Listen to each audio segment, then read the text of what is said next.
twins, but two faces of one person. Oh, you're so damn fine. Oh no, he's hot! Hello all, Thomas here, and today we are beginning our fairy tale journey with a very special guest. Max, would you like to introduce yourself? Hi, I'm Maxwell Media Inc. Today I am a very special guest.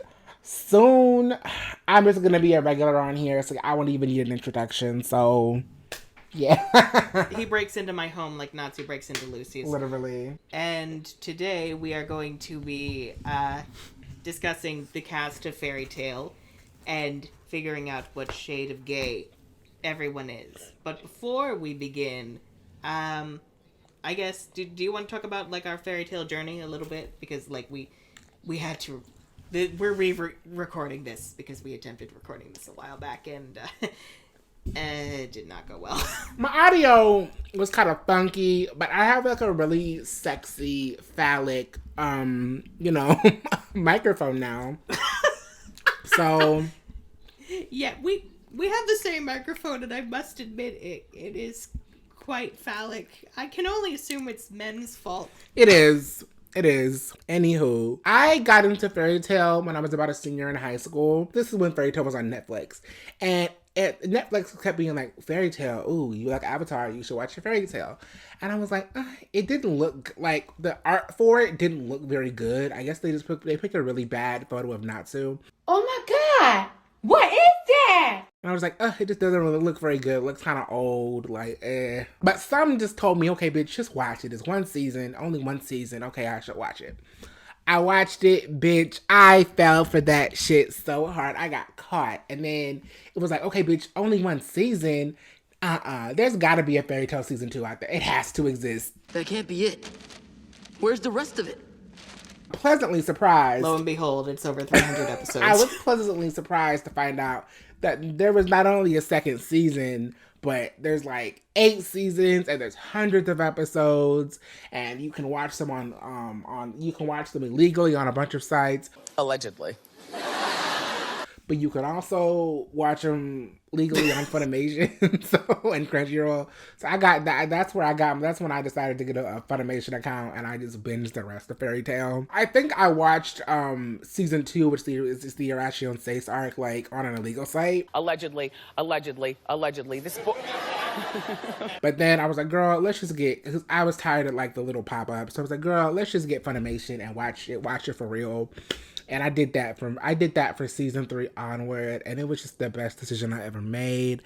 The cast, these characters, I don't want to say necessarily the premise, because like a lot of people say that Fairy Tale doesn't have a plot. It does have a plot, but the plot often takes a back seat to the characters, and like that's like the main attraction while we're here.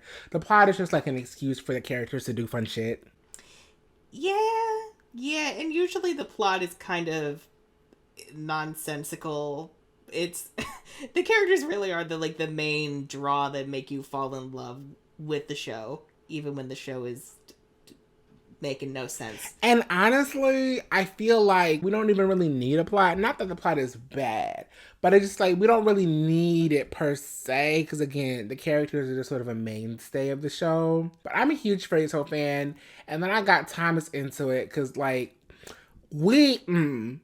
our original fandom that like bound us together that we will not talk about. It's fine. That was a show that we both enjoyed because like that's how we met. But I feel like throughout our friendship, a really big part of our friendship has been expanding his media diet a little bit. And, just so me introducing him to things that I think he would like. And I was like, girl, you gotta watch Fairy Tale. Fairy Tale is so fun. And I feel like we needed a show to watch after we finished Pose. So, we're like, yeah, bitch, let's just get into Fairy Tale. And we've been Fairy Tale girlies ever since. One of the best decisions. It is similar to Ruby in the fact that it is a bit of a mess. However, I would say Fairy Tale's strength clearly is its characters, and I actually believe that they care about each other, unlike Ruby. You guys are gonna pay for this! I love this cast so fucking much. I could watch them do nothing for like entire seasons, and I would be perfectly okay with that. We're going back through the show now. We wrapped it up a few months ago, and we're going back through it for commentary videos that will be released in 84 years.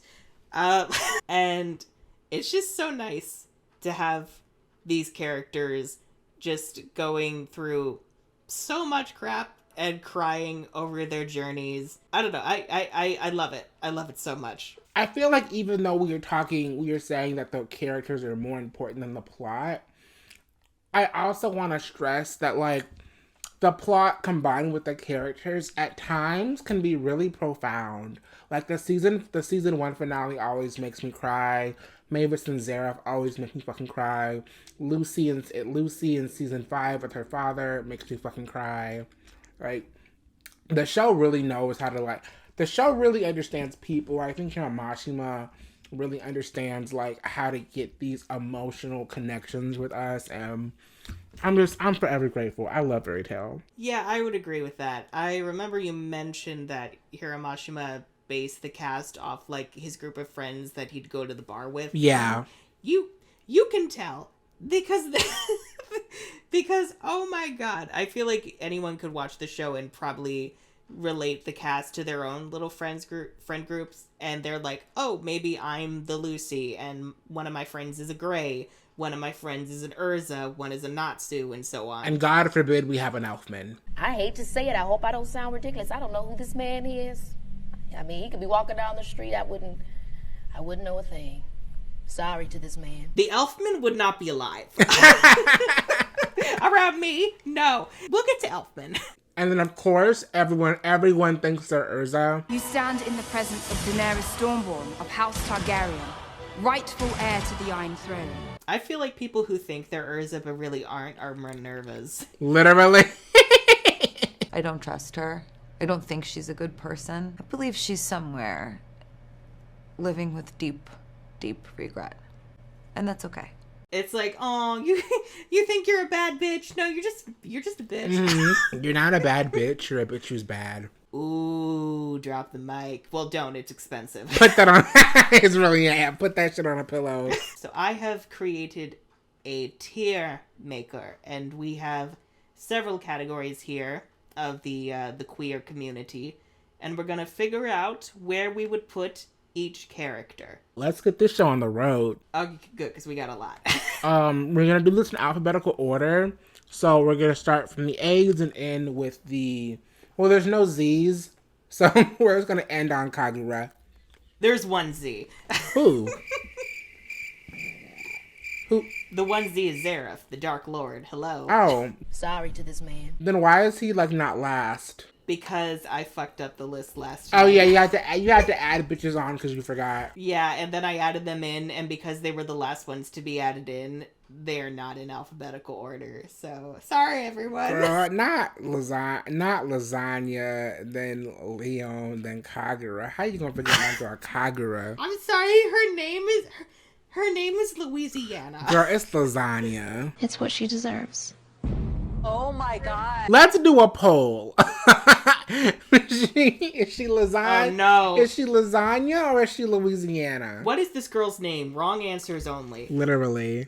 Leave it in the comments. Alright, so I guess then we will start with Alzack. I love Alzack so much. See, this is where we get into our discussions of, like, how much does canonicity count in this? Because he and Bisca are an item, and they are very much better Ren and Nora. They're Ren and Nora, but make it Western. I'm going to go with... I wish he was gay, but he's tragically not, so I'm going to put him under ally. That's fair. Should we explain, like, for the audience, the difference between ally and cishet? Allies means you are cishet, but you're really, really positive and non-toxic, so you're an ally. Cishet is more of a derogatory term, like you're straight, but then you're straight in like a ill, like I don't do that gay shit kind of way. Like if you're somebody who would say that, we're gonna put you under cishet. So cishet is basically trash. Yeah, which is why it's last. I get what you mean for Alzack, however, and I thought this last time too. For me, he gives kind of ace. He reads as like he could be interested in relationships, clearly with Bisca, but he kind of gives me a vibe of like maybe it's not like something that's very important to him. And I also think that because he had the feelings forever, but Bisca is the one that had to propose, so... Poor thing nearly passed out when I proposed. It was adorable. Did you have to bring that up? I read that more of as him being a nervous fuck who like couldn't really work up the nerve. So she kind of got tired of waiting and was like, "Bitch, I'm gonna do it myself." I feel like I could see him as ace in the sense of sex isn't all that important to me in a relationship, but since if I really connect with you, then we can get there. And, obviously we know that that's something he can perform because they have a child. So we know he can get there, but, Unless she's adopted and we don't know. I see what you're saying. I'm still gonna put him under ally, but I can respect you putting him under ace. Thank you, and I also respect your interpretation. See, this is what a healthy fandom discussion looks like. Literally. Poor thing nearly passed out when I proposed. It was adorable. Did you have to bring that up? I know, that was such a beautiful moment, and also Erza crying like, "What? I wasn't there for your wedding?" Erza, I had a gown picked out. It was less because she cared about them and more because Erza loves weddings and dressing up. Which, I get that, girl. I get it. No! How could you get married without me there? Like, for her own wedding, oh my god, she's gonna be a fucking bridezilla. Where's James? Help me. Could you stop calling, take your camera, go outside? I'm done with this. What just happened? I'm tired of being nice. You know she's absolutely gonna have wedding armor. Oh my god. It's gonna be everything. Never underestimate the will of a bride! Anywho. Child. Anyway, so. Next, we have Angel. Angel. I'm in a sexy French depression. They are the Oraciones, but we call them the 6 Spanish prayers. Yeah, well, that's what they are. The 6 Spanish prayers. It's also very fun to say. She was such a bad bitch in season 2. I don't want to say they ruined her, but her bad bitchness just... Well, let me take that back. Season 6, she was badass. But then, once she was fully redeemed, it was like, as a lot of fairy tale characters are, unfortunately, when they're redeemed, they just get kind of, like, weak. Yeah, because it's like, but we can't have them kick ass as a good guy. Then they'll solve the plot too easily. Yeah, and I'm like, especially because, like, okay, after the Erasion Stakes arc, she's no longer a celestial wizard. Fine. They give her this angel magic, but then her angel magic is this magic that, like, corrupts her and takes away her life force. So she stops using it. Okay, fine. But then, like, final season, what is her magic? She doesn't fight. So it's like, what does she... Having a weird giant building with legs. Like, what is her magic? I just wish she would have gone back to being a celestial wizard at that point. Like, I know she wouldn't have any golden keys, but you can be a celestial wizard and not have golden keys. It's okay. I would imagine, since there are only, like, fucking 12, or I guess 13, most celestial wizards wouldn't have golden keys. So she can just be a celestial wizard with no golden keys. That's okay. Like, that's fine. Yeah, especially if she's redeemed, she can prove that she respects spirits now. Like, she's not going to mistreat them the way that she used to. But anywho, I think she's a lesbian. Oh, yes, lesbian. I can see the sapphic energy. I remember you comparing her to Marie Antoinette. I did. Flashback. Honestly, it's interesting that you said her name off French. Je suis garbage. Because she kind of gives me a very, like, the history girls are going to eat me up. But, Oh, boy. Marie Antoinette was the girlie that was like, let them eat cake, right? Let them vote for cake. Very good. Thank you. No, well, she never actually said that. The public just said she did to excuse them murdering her. Girl, whatever. You know what I mean. You know what I'm saying. They're burning all the witches, even if you aren't one. She was the girl that we alleged said let them eat cake. Alleged. That girl. She very much gives me that vibes, especially when she was in her celestial wizard era. Let them vote for cake. Very good. Thank you. Okay, I can... Yeah, I can see that. She very much gives me bougie sapphic. End of flashback. She very much gives I am a lesbian, but I'm really closeted and toxic. Like, I'll be your girlfriend, but like, don't look at me in public. Don't talk to me in public. You're disgusting and I don't know you in public, but in private, you're everything to me. It's giving low by SZA, but make it gay. Yeah. I have to agree with that. She's giving very decadent lesbian energy to me. Like, royal queen lesbian is into some weird ass shit. Let them have cake. Yes, let them have cake. But don't actually, because fuck the poor. Especially with her fucking outfits. Fuck the poor, they are my slaves, literally. Angèle. You weird non-French woman whose name I can't Anywho. Okay, let's move on. Aquarius. Aquarius. The air sign with water powers. Why not? Why? Why not? Why though? Do we like Aquarius? Do we hate her? On my first watch, I couldn't stand that bitch. You in danger, girl. Because whenever Lucy would summon her, it was like, girl, you show up to work. Like, you're here. Get your fucking ass up and work. Clock in! Get your fucking ass up and work. Like, you're just not doing any. Like, Lucy would summon you. Okay, Aquarius, like, help me out. You're ugly and you don't have a boyfriend, so I'm gonna go. I'm like, wait, what? The Regina George of the Zodiac. And it's like, okay. And like the first episode, that was cute because it's like all she was doing was, you know, fighting some sex traffickers. It's okay. But then later on, when like she's literally fighting like the Dark Lords and like they're about to kill her, it's like, well, my boyfriend's here, so I'm gonna go. And I'm like, wait, what? Yeah. Like, you just kind of like left Lucy to die. And I do it again. Bop, bop. And I do it again. Bop, bop, bop. Fairy Tail loves its gags. I feel like we've discussed this before where it's a shonen thing specifically, where characters get like one or two gags and they run them into the fucking ground. Yeah. And it's exhausting. I'm so tired, child. I'm so tired. I'm really tired. And it's like, I get it. She hates Lucy. Do you have anything else? And she has a boyfriend, but literally anything else but those two damn things. And then it's just like, when the gags get in the way of the plot, then we have problems. I know we say the characters are more important than the plot, but like the plot is actually interesting and we would like to get to it. So like the fact that like Lucy's fighting one of the main big bads, well, as she should be, but she's fighting one of the main big bads and like she summons Aquarius only for her to be like, well, I'm gonna go.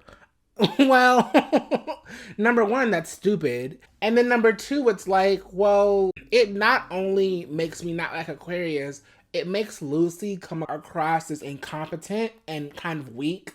Because, you know, unfortunately, well, I guess fortunately, but also unfortunately at times, when her spirits, like, decide to fuck off, it's just like, okay, well, damn, you're not very impressive, huh, Lucy? I'd also argue it gets in the way of character, too, because, like, there's that moment in the Tartaros arc where, like, there's that very touching moment between them, but it also feels kind of unearned to me because they haven't really worked on their dynamic and relationship for the past few seasons.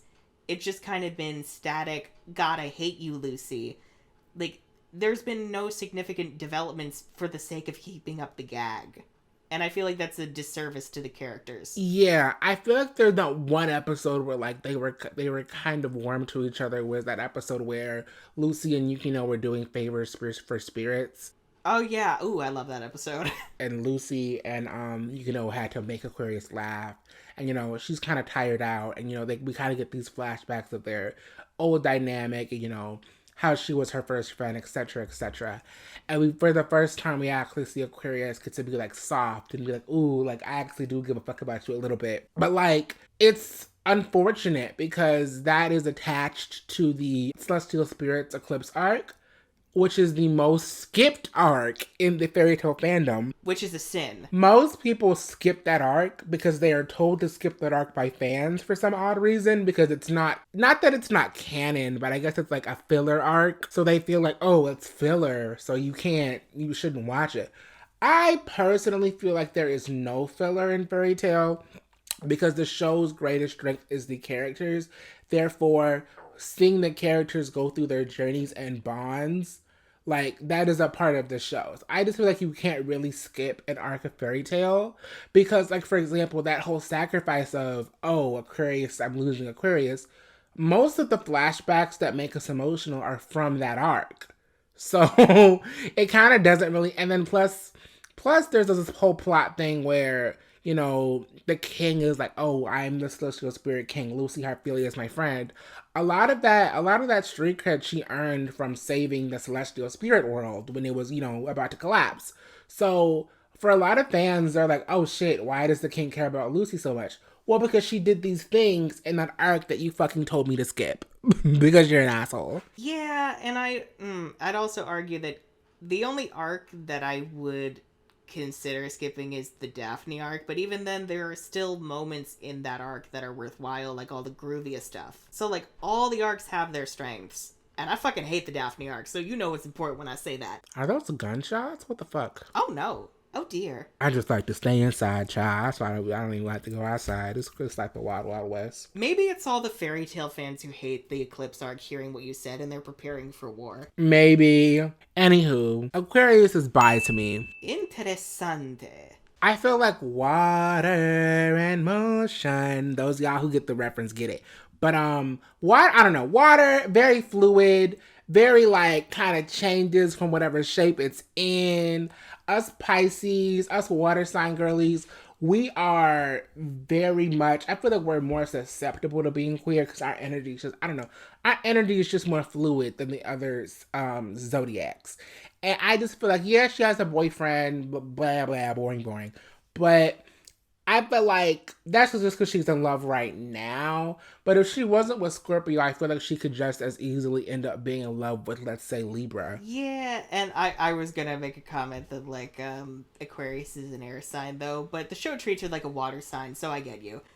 Even with the air sign girlies, like, being, like, open and free and shit, like, they're also a little bit more susceptible to the, you know, the gay agenda. The gay awakenings. I get that. I remember you also, because I think originally I put her in cishet, but then you were talking about, like, not only all those points, but also, like, Aquarius kind of gives the energy that she, like, represses a lot of her queer feelings, and that comes off in her animosity towards other women. Mm-hmm. And I was like, ooh, I kind of like that. I kind of like that. See? Yeah, I'm so smart. I don't even be remembering the profound shit I said. I am so powerful. My mind, it amazes me sometimes. I should have an octane level.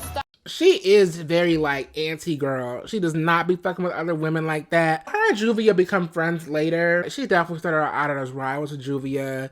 An iconic fairy tale scene is her being so misogynistic to Cana. Like, ooh. Can you not tell the difference between friends and enemies? Every woman alive is my enemy. She just does not see it for the girls at all. No. Except when she does. And that's the truth. Sorry. She gives pick-me energy, but in, like, a low-key sapphic way. Anywho, Aries. I feel like I'm damned if I do, damned if I don't. Because I probably wants to put her in ally. Okay, you know what? Actually, you actually know what I'm going to put her? I know exactly what I'm going to put her. Ace. Okay, I can see that. I was going to put her in lesbian. Because, okay, this is my thing. I feel like in general, she, even though based off her appearance is definitely for the male gaze, but I feel like ultimately with the character, she don't like men. She doesn't fuck with men. Ew. Like, she does what she has to do, but she does not fuck with men. And I feel like I'll never let this one line that, you know, you're obsessed with a show when you obsess over all, like, the one little lines from one season. But when Virgo says that, oh, I can take on whatever form I need to like make sure my master is most happy. We know Loki can also do this. So I'm going to assume that they can all do this. I really do assume that Aries presents the way she does because she thinks, you know, looking like this would make other people more happy, you know, to please men. But, like, she really doesn't. She don't really give a fuck about any of that. But just in general, I feel like all that sexual shit, she does not enjoy it. It's gross to her. That's why she's always like, yeah, no, because she doesn't like it. So I really feel like she's ace. Now, you can also be a lesbian and be ace, but I feel like the ace identity is like more prevalent with her. Yeah, I would agree with that. I think the kind of sapphic ace energy she gives to me is, I know I made this comparison last time, and I was like, have you seen Courage of the Cowardly Dog before? And you were like, no. But for anyone who has the childhood scars of the show, there was that episode with Bunny and Kitty, where there was this girl named Bunny who was a literal pink bunny, and she was in an abusive relationship with a bunch of dogs, and her cat girlfriend came to save her, and it was very cute but also very traumatizing. And Aries gives me a lot of bunny energy. Now we can be best friends forever. I'm going to agree with ace lesbian energy. Yes. All right. On to Bickslow. We know where he's going. He's in bi. He's bi. He's in bi. He is chaotic. He's the definition of chaotic bisexual. But I like ladies and I like guys. He is chaotic bi energy. I'm sorry. Good for him. I generally like Bickslow. He doesn't get a lot to do. He's in the Thunder Legion, and that's pretty much it. He doesn't get a lot of character or development. He doesn't even really get a backstory. None of the Thunder Legion actually get aside from Laxus, Evergreen, Bickslow, and Freed have no backstory whatsoever. So they're just kind of there. Yeah, they just kind of manifested from the void. Maybe Laxus was upset because he had no friends, and so the universe was like, have these losers. That's all I have to say about him. For Bisca, I give bisexual, because she if Alzack wasn't in the picture, I feel like Bisca would be with Erza. Oh, absolutely, I agree. Especially like that Moulin Rouge episode where they met for the first time. Bisca's style, especially then, gives strong Western sapphic energy, and I'm living for it. Yes, and there was definitely chemistry between them. Oh, hell yeah. I'm kind of convinced that after the end of that episode, they went on a date. I seek Moulin Rouge. Know her? Yeah, you got her right here. It didn't work out between them, but they tried. I feel like it didn't work out because Erza was still coming to terms with her sexuality, and she was like, okay, bitch, we can be friends. Yeah, I I would agree with that. Oh, Erza. Sweet Erza. I want to call this guy Brain. Yeah, Brain. Did you forget who he was? I sometimes I get Brain and Zero confused. Oh, right. You'll know it's Zero when all the melanin disappears from him. No, because it's okay. All of the dark skinned characters are just awful in this show. Like He is just like the worst. He's an abusive father archetype. He just is awful. And then he gets unceremoniously killed off when he comes back. Unceremoniously killed off by his like white child. Yeah, which is also weird because the last time that like Midnight spoke of him, it was very lovingly, and then all of a sudden when they're reunited, it's like, die, father. Like, what? I feel like that's more like, okay, abusive kid is in public and it's like, yeah, my father is great because everybody likes him. But like, I don't know. Sometimes with abusive parents, especially the ones who are manipulative, you don't realize how much you actually don't really actually like them.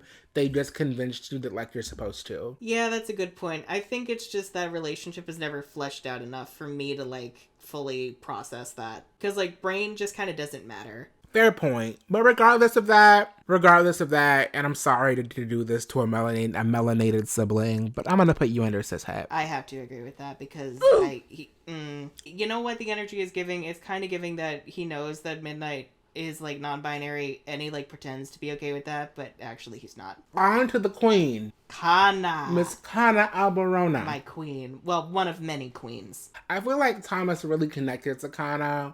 I also like Cana. I just feel like she's one of those underrated characters that nobody really talks about. And there's not really any footage on YouTube for me to manipulate into an edit. And I'm mad about it. Y'all need to put respect on Cana's name. You just do. I think Cana is bisexual. Amen. It's kind of similar to Bickslow. It's kind of this like, I go my own way, I do what I want energy that's kind of leaning into bisexual energy for me. And I also feel like she has a thing for Lucy. But Lucy doesn't notice. Because Lucy is so centered. So what I said. Anywho, On to Cancer. Oh, Cancer.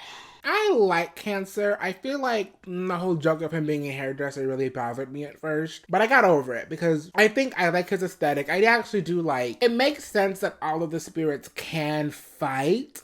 But it also makes sense that, like, they aren't all necessarily suited for combat per se. The idea of celestial wizardry is almost kind of classist to where you have these beings, spirits, people, whatever you want to call them, kind of working for you, doing their bidding. I feel like it's the sort of thing that rich people would do, or nobles, or royalty, or maybe generals in an army. Something like that. Those kind of people would be celestial wizards. People who don't want to dirty their own hands. So to have a spirit that does like service things like hair, or like Capricorn being a fucking butler, or Virgo being a maid, that kind of stuff, okay, it makes sense. But it just bothers me that even when he does fight, he uses those little, like, elementary school scissors. It would make more sense, because, like, when Lucy has the star dress form for Cancer, she has these big-ass scissor swords. Which are awesome. Like, why doesn't Cancer have that? And let me see what you have.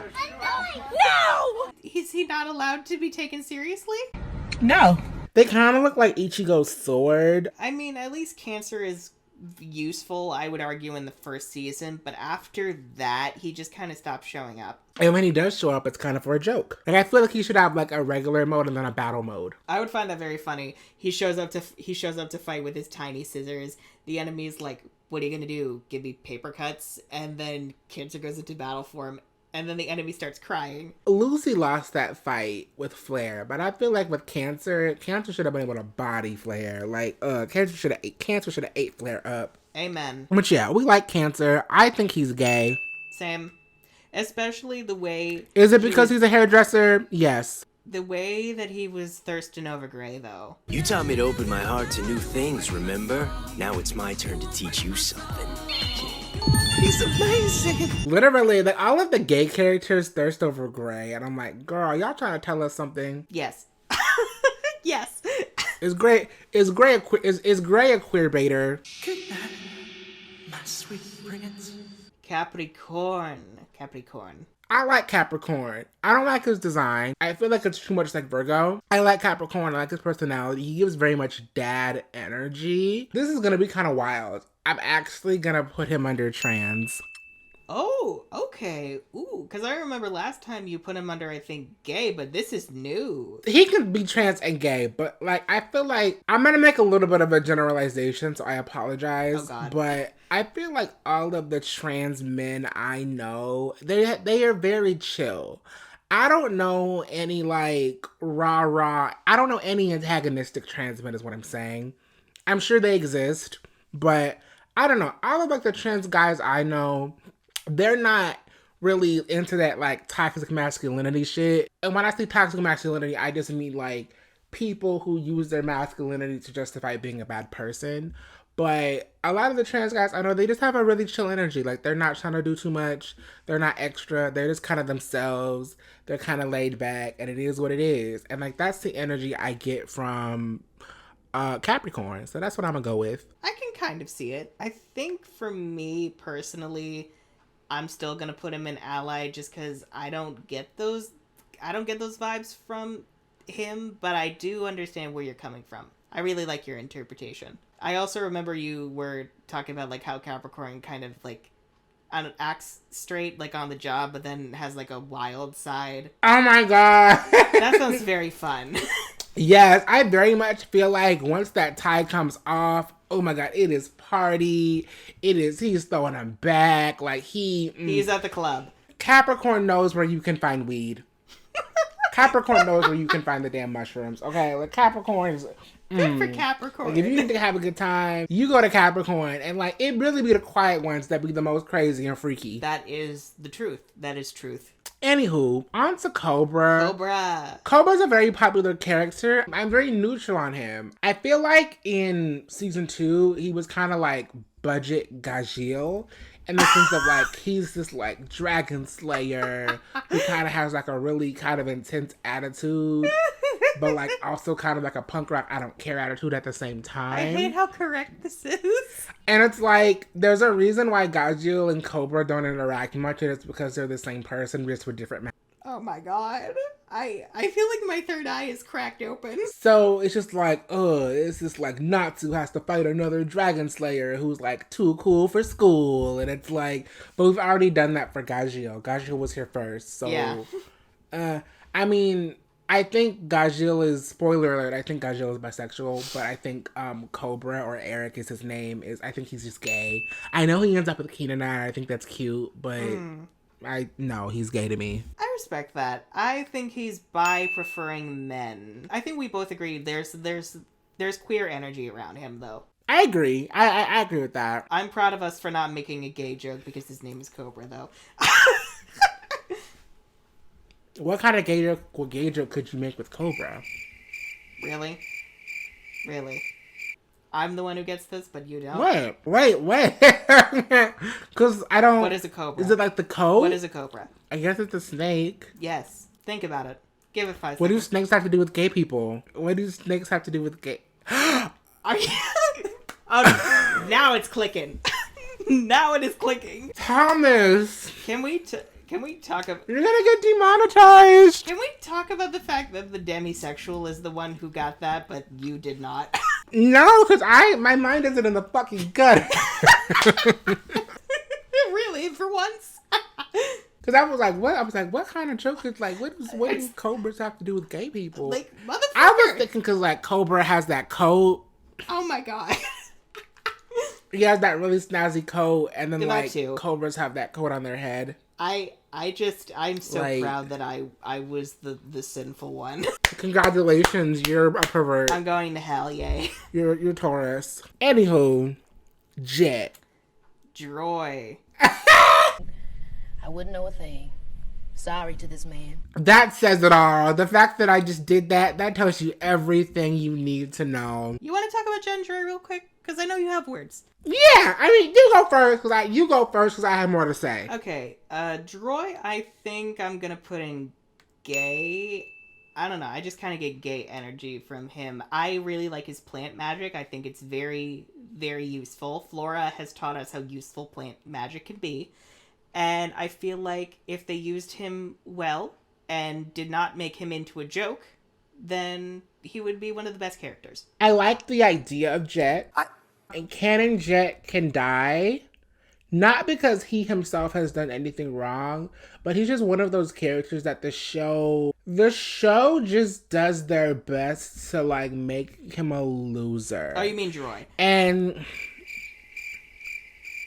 not you mixing up their names. Yeah, I know what I mean. But no, they both have the same problem. So yeah, they're always lumped together. Yeah, they're almost like twins, which is ironic because we ship them. Corporate needs you to find the differences between this picture and this picture. They're the same picture. Jet, Droy, and Levy are on a team called Team Shadow Gear, and like they're so adorable. They're these little nerds. And then in the Phantom Lord arc, they want us to get invested and hate Phantom Lord. So what they do is they have one of their strongest members, Gajeel, take them out and crucify them in this really like kind of gross way. Literally crucified in the fucking park. Yeah, in the park for everyone to see, and they're humiliated, and it's really bad and it's really awful. And after that, Gajeel gets a redemption arc, which I have no problem with because I do like Gajeel. After that, him and Levy, over the course of the show, develop a romantic relationship, which I also do not have a problem with because I like Gajeel and Levy. However, the cost of that relationship is Team Shadow Gear. Like, the cost of us getting Gajeel and Levy is Jet and Droy, because they were a trio. They were friends, they were besties, and it was really cute and adorable. But after that, it's like Levy just sort of ditches them, and she's always with Gajeel. She's like, sorry guys, I'm actually into crucifixion. And then Jet and Droy are framed as these, like, annoying characters who are, like, always following Levy. But, like, no, that was their best friend, though. And they all went through this traumatic experience together. But we're supposed to get over it because Gajeel's hot and he wants to bone Levy. So I guess we're just supposed to forget about it. And like they're framed at first as these like vengeful guys who can't get over the fact that like the girl that they like somebody else. But no, it's not that. He literally crucified them and humiliated them. And like, you know our fairy tale girlies, they are all about their pride and their honor. You do not disrespect the guild. Unless you like being dead. Because the first thing that our Lord and Savior, Queen of the Fairies, Titania, did when she fought, she was like, girl, if you ever insult the fairy tale guild's name in my presence, you will not live to do it again, bitch. So you just don't do that. And the fact that they were just humiliated like that and they're just supposed to get over it, and then Gajeel doesn't make any amends to them. He only makes the amends to Levy because he wants to fuck her. It's like, no. But, and then after the time skip, that's when they really separate Team Shadow Gear, and it really becomes Jet and Droy over here, and then Gajeel and Levy over here. And then they make it worse because they, over the time skip, you know, they're depressed because all their friends are dead, and Droy gains a lot of weight, and it's supposed to be this like, oh, he's a loser now. He's gained all this weight. He's fat. So now he's really undesirable. Now it's really funny that he likes Levy because he's fat and he's ugly and he doesn't deserve respect. Meanwhile, Rhys, who is not on this list, but Rhys, I forgot that man. Heavily he is cartoonishly fat in season 1. Like, when I say cartoonish, like, he's literally a giant circle with legs. I'm not even kidding. I'm not even joking. It's fucking horrific. It's like, he's cartoon. Like, nobody looks like that. Even on my 600-pound life, nobody looks like that. Also, Rhys is on the list. I think the reason you did not notice him is because he is not the circle you described. Yeah, maybe because he's in the skinny era. But yeah, after the time skip, Rhys loses a lot of weight. And it's interesting because both gaining lots of weight and losing lots of weight can happen due to traumatic events, stress, depression, etc. And, you know, it's like, okay, two drastically different things happen to different people. Okay, we can kind of talk about that. But instead, Rhys gets treated a lot better while Droy gets treated a lot worse. And it's like, ew, gross. Not fat phobia. Who would have thought? Fat phobia in anime.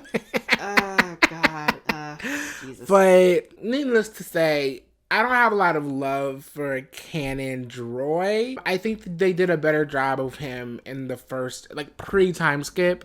Mm-hmm. Just because, you know, they treated him a lot better because he was thin. Yeah, it was before the fat phobia started.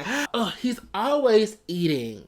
There's like always some fucking food in his hand. Like he is never like not without food or like a soda in his hand. And I'm like, do y'all just think fat people just eat 24/7? Like, oh my God. And it's like, cause like most shonen protagonists have this thing where like, ooh, they eat a lot. You know, Asta eats a lot. Natsu eats a lot. You know, fucking the Erik brothers, they eat. So that's like a shonen protagonist thing. But with them, it's like, ugh. Like with Natsu, it's very much portrayed as, oh, like I'm working off all this energy, so I'm burning more shit. So I'm hungry. So I'm a growing boy. I have to eat. Versus, like, it's like with Natsu, it's treated as relatable. But with Droy, it's treated as, like, comical, silly, laughable. And it's like, ugh, I hate it so much. But just so we can move on, I think Droy is gay. That's it. We're moving on. That's the one positive we have. Elfman is also, I'm mixed. I want to say gay, but I also want to do trans. Ooh, okay. I did not expect that. I think I might have said this last time, but like, all that I'm a real man stuff, to me, sometimes it gives the vibe of, I have to remind everyone I'm a real man because people are transphobic, and don't call me she, her, because I'm he, him. See, I know we connected the last time to like, gay men who like need to be super masculine and mask for mask. If we pick the roots with the S-classes, we're gonna get a manly pounding. You're no real man. You're a real wimp. But I think that new reading you have is actually very interesting, and it makes me want to hug Elfman instead of punch him. And I need y'all to understand these identities can overlap. Yeah. We're just putting him in the category we feel connects strongest to them. So he can be gay and also a trans man. Yeah, exactly. It's the same way Aries can be ace, but also sapphic. So I'm going to put him in trans. I really like your interpretation. I think I'm going to go with it. I was going to put him in gay, but I really like this. Yay. He's a gay trans man. On to Erza. Miss Erza Scarlet, Queen of the Fairies, Titania. Would literally let her murder me. What do you got to say? You like Erza? This is an Erza Scarlet stan account, and I will not tolerate any slander. Literally, like Erza is that girl. This woman, she is the embodiment of like true strength and compassion. She is a bad bitch. If you cross her, you will die. If you cross anyone she loves, you will die. If they must be shattered, I will have no other choice but to collect your soul in retribution for their demise. I feel like she has a love for people and life because of all the traumatic shit that she has gone through. And it has made her such a stronger person. And seeing her learn how to be vulnerable with her friends and learn to enjoy life and not take everything seriously, it's so nice. Especially later on when we discover her love of picnics. I've always dreamed of having one. A picnic. She's adorable. I love her. But I also fear her. Her love for picnics, her love for flowers, her love for sweets, cupcakes, pies, cookies. She's very Sailor Jupiter, which is objectively a good thing. She is very much a soft girl. I love Erza. I feel like she's one of those characters that can just kind of like rise above anything. Not in like a Mary Sue kind of way, but in like a way of like everything she does, she just puts such hard work and determination into everything she does. And I feel like when I was watching the show for the first time, Erza really resonated with me because she's this character that like I really connected to in the sense of when like Kim said, get off your fucking ass and work, she was giving Erza Scarlet energy. That's really what Erza's done. Like that's why she is the best. She strives because she just works. I feel like anything she does, she just puts her 100% into it. And that's how I try to live my life. Like, okay, well, what would fucking Erza do? You know? She is the Beyonce of anime. So yeah, I love her. She is the Beyonce of anime. She is excellence, and we stand excellence on this channel. We do, and also, anywho, I would just like to say, if you're looking for a Mary Sue, look to the pink-haired boy. I'm gonna get shot for saying that. You are. I'm gonna put her as bisexual. I agree with that. I agree, because like she loves Jellal, but also her and Cobra are absolutely girlfriends. Yeah, like I feel like she likes men and she likes women. Maybe I feel like she's a little embarrassed by her attraction because I feel like love and those girly, frilly, pink feelings make her feel really vulnerable and weak at times. But she has to learn that there is strength in her vulnerability, in her emotions. I agree with that. Oh, I love Erza so much. This bitch. Evergreen. Who the hell is this? I don't even know who this is. I'm kind of neutral on her because honestly, after the Battle of Fairy Tale, they do absolutely nothing with her. Like she could have died. Erza could have collected her soul in the Battle of Fairy Tale arc, and nothing about the show would have changed. Yeah, that scene is still glorious though. If you're going to bluff, then do it right.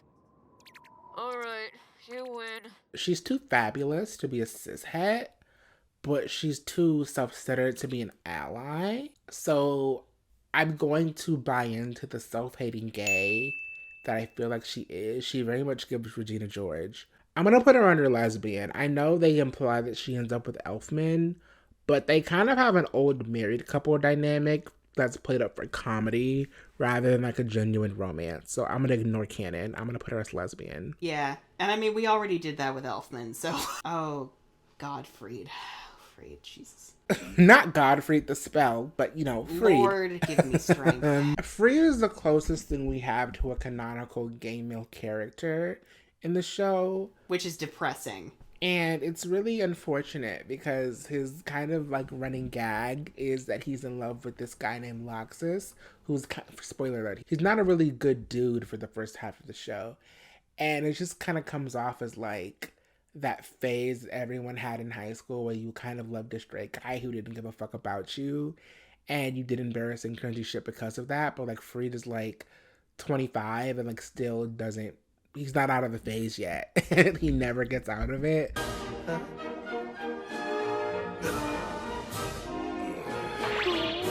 Like literally his final shot is him massaging Laxus's shoulders, asking him if he wants another drink. Like, it is a phase that like most gays go through, but again, it's something we go through when we're baby gays and we get out of that phase. And it's frustrating because it kind of feels like a lot of straight writers, like their go-to with a gay character is just to have that gag of like, oh, you're hopelessly in love with a straight person. It's frustrating without actually confirming that they're gay. Literally. The East is very weird about that. It's like they have all of these like rules and laws and guidelines and cultures about like being gay, don't do it. But at the same time, like they kind of like the market, like the market, they kind of go crazy for the gay shit. Like the BL anime, BL live action, like they eat that up over there at the same time. But ironically, a lot of that is from women. Yeah, and there's a whole discussion there of like, at that level, is it really for gay rep or is it like fetishizing gay men? Which, like, we're not going to have that because that's a whole fucking thing. That's a whole conversation. I just find that really fucking interesting. Like, the BL series over there are, like, ridiculously popular. Like, yes, there's backlash here and there from the government, but, like, they care about the money more than they care about hating gay people. Freed is obviously a gay. I mean, that's not a debate. But... he needs to stop being a baby gay. Like, he needs to stop being baby gay. But I think he's really cool. I like his magic. I like that he has a sword that he never uses. I like his hair. I like his aesthetic. But why did you have to remind me he never uses his sword? Like, he uses it more as a wand, kind of like Weiss. Yeah. No. More, I think it's even like the same kind of sword. I think it's a rapier. And like, doesn't it? Yeah. It is. He does very much give Weiss. Because he also has like little like symbols he uses for like different like spell glyphs he uses yeah. I'm a victim! Kill me. But if y'all feel a different way about him, about in terms of what he is, leave that in the comments. That'll be interesting to read. I don't know what else he could be though. Maybe an idiot. Yeah, maybe a fucking idiot. You stupid. Yes, I deserve this. Gajeel. You go first on this one. I love Gajeel. When we revisited the Phantom Lord arc, we were, like, taken aback with how, like, cartoonishly evil he was. But then the second he lost his fight with Natsu, he became super chill.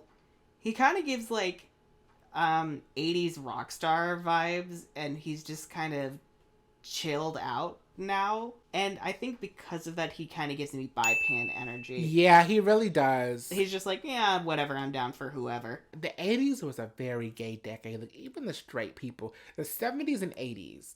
The men's fashion, the men's culture, it was very, I don't want to say feminine, but it was very flamboyant. It was very boisterous. It was very showy. It was very much long hair, big porn stashes. I feel like it's gender non-conforming, maybe. Yeah, very much that. And it's very much giving like we're at this like big concert. We're all sweaty. We're all making out. We don't care with who. Very much gives that. It also kind of fits the vibe because Gajeel is a musician who can't sing, so that's like his gag. Which is actually really cute. I like that. You know, and like every time Gajeel gets on stage, it's like, oh, not again. Again. A fucking again. Nothing new, nothing changed, same old shit. Every time. And it's like, sir, this is why your debut album did not do well. Your debut album flopped. I like to think maybe Levy made the album cover for him and it was clearly done in Microsoft Paint. Gemini. I don't think they have a sexuality, so I guess they could be considered ace. But I also, I say that, but I feel like ace is also a sexuality within itself, or whatever.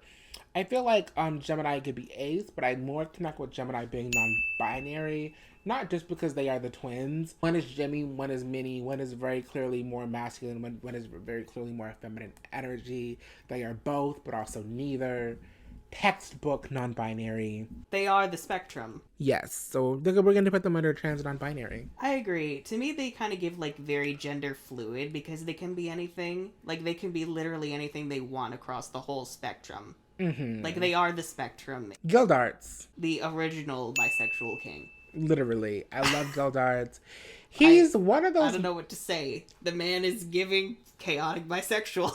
Yes. He's giving, like, Better Crow, because he's this character that, like, that our main characters can look up to and be like, oh, he's so strong, he's so edgy, he's so cool. But he also doesn't, like, steal their screen time and steal their moments. Yeah, like, he'll be away for very long periods of time, which allows for the other characters to actually step up and prove themselves. And that means when he does show up and he fights, it's a treat, and it's like, it's something to behold. It's a big deal. Yeah, it's a big deal. But yeah, he's bisexual. It's like, Cana, who's your mom or your other dad? Jesus. Ooh, here we go.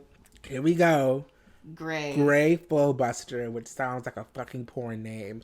Also, Black Steel Gajeel also sounds like a fucking porn name. I'm noticing a trend. Is Hiromashima okay? I don't think so.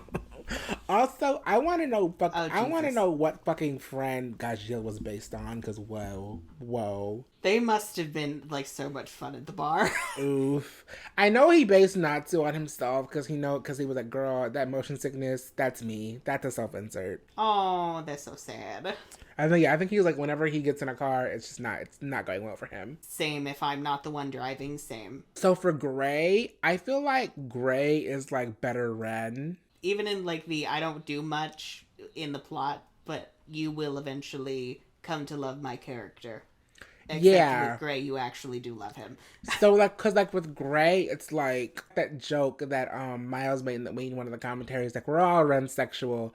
I feel like we're all Gray sexual a little bit, cause it's like, spoiler alert, Gray's bisexual, but I also just feel like for Gray, it's like he has this like energy, especially cause like on the show, all of like the canonically queer characters who are a joke, they all like have an attraction to Gray.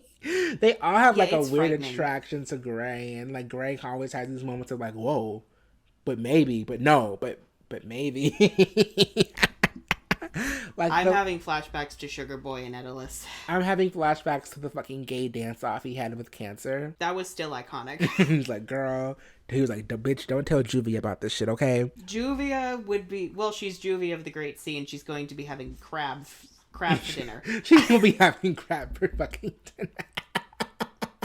She'd be like, bitch, get in the pot. You can boil. Itself. No, because couldn't she like kind of like... Because, the Phantom arc proved that she could like make hot water, or at least make water hot. So she could theoretically... She could throw him into a pot like he's a lobster. Yeah, she could theoretically boil the fuck out of Cancer. Juvia really is giving Kill Bill energy. I swear to God. She might kill her ex. Fucking... I might kill my ex. Not the best idea. His new girlfriend's next. She could be the star of a horror movie. Honestly, Juvia really should kill her ex, because I really forgot that her ex was fucking Bora. Oh yeah, the sex trafficker. Kill him, please. Please kill your fucking ex, Juvia. It is a good idea. So for Gray, you didn't really like him at first. Why was that? I didn't actively dislike him. I just found him kind of the least interesting of the main team. I feel like I couldn't really get a gauge on his personality. He just seemed kind of generically broody, moody. I don't know why he's here. And also he felt the least connected to like the plot. Like whenever they would revisit his backstory with Orr, I was like, really? We're doing this again? We're gonna pretend this matters? Okay. Fucking Yes. But then when we rewatched, like when we hit the Galuna Island arc, I like fell in love with Gray's character, like properly. I felt like something clicked where I was able to see the full picture of his storyline, especially like knowing about his dad, knowing about Ultir, and like the Zareth conflict that happens later on in the show. It felt like I was able to take all these like disparate pieces of his storyline and like assemble them together in a way that the show just was not able to. And when that happened, I felt like I finally understood why Gray was the way that he was, being this emotional person who's been through so much shit, but he keeps it under wraps. Like, he doesn't really express his emotions a lot. It's kind of similar to Erza, but I would say more so. Like, yeah, I feel like... So seeing him accept the help of his friends, like especially fighting Deliora, helping Leon, and like freeing Or from the ice. Seeing him cry, I was like, bitch, I am a wreck. Yeah, I would agree. Like, Gray has so much emotion. Gray and Erza are both characters. I love that contrast. I love that they're like two sides of the same coin. Yeah, I love that Natsu and Lucy are kind of like the balls of energy, like the more extroverted personalities, while Gray and Erza are more kind of like the laid back, silent types who are kind of badass, but you know, they got a lot of emotional shit going on that they're not really gonna talk too much about. Oh my god, I just realized too that Gray and Erza nearly both give up their lives and Natsu saves them both. And yeah, because he's like, bitch, I'm not letting you go out that way. I'm not letting you die. Like, sorry. Not on my watch. He's like, that's not going to save anyone. So get your head out of your ass. I feel like in the first season, it came off the way it was intended. I feel like later on in other seasons, at times it comes off as you taking somebody's moment. Not trying to imply that, like, suicide is, like, you know, a big moment to be celebrated. I just mean in terms of, like, agency for a character's story. Natsu often kind of comes in and, like, saves the day and fixes things. And it's like, okay, but we can't have you do that all the time. I know you're the main character, but, like, you're one of all, but there are also other main characters, and they deserve to be able to grow on their own. And because you being like, okay, well, that's in the past now, get over it, you know, that only hits once. It's this kind of therapeutic approach where it's like, you can't tell someone what their problem is and how to fix it. You have to let them come to that answer themselves, or you have to guide them to that answer like they felt like they found it on their own. Because otherwise they're not going to internalize it and learn from it. Yeah, and I feel like he learns that lesson, but then he forgets it. Because it's like, okay, briefly... like every lesson. Briefly, to talk about it, like, in the Tower of Heaven arc, Simon is like, hey, we have to go help Erza because Jellal is going to kill her. And Natsu's like, no, I can't interfere with Erza's battle. If I did that, she would never forgive me. Erza needs to do this on her own for her own emotional growth. And then I guess Simon was like, no, bitch, but Erza's going to sacrifice herself. And he was like, oh, okay, now I have to go and get involved. But I almost wish that he had another moment or another opportunity where that came up, and he was like, no, bitch, I have to stay out of it. I have to let Erza deal with her own shit. Because, like, Natsu also needs to learn that he can't fix, despite him wanting to, and despite that coming from a place of love, he can't fix everybody's damn problem. He is not the fixer of all things, which is a lesson I think a lot of people, like, learn the hard way. Yeah. When they get in other people's business. So it's like, okay, bitch, the character gets to learn because they get to have their moment, but also Natsu gets to learn for his own growth. Like, they could have done that. But they did not. But anywho, see, Natsu even taking up Gray's portion of the damn video.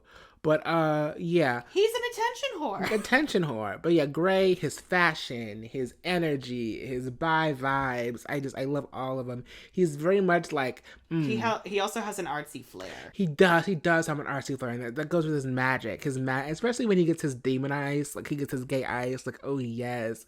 And, like... We love gay ice. Very similarly to Gajeel, he has this I don't give a fuck energy.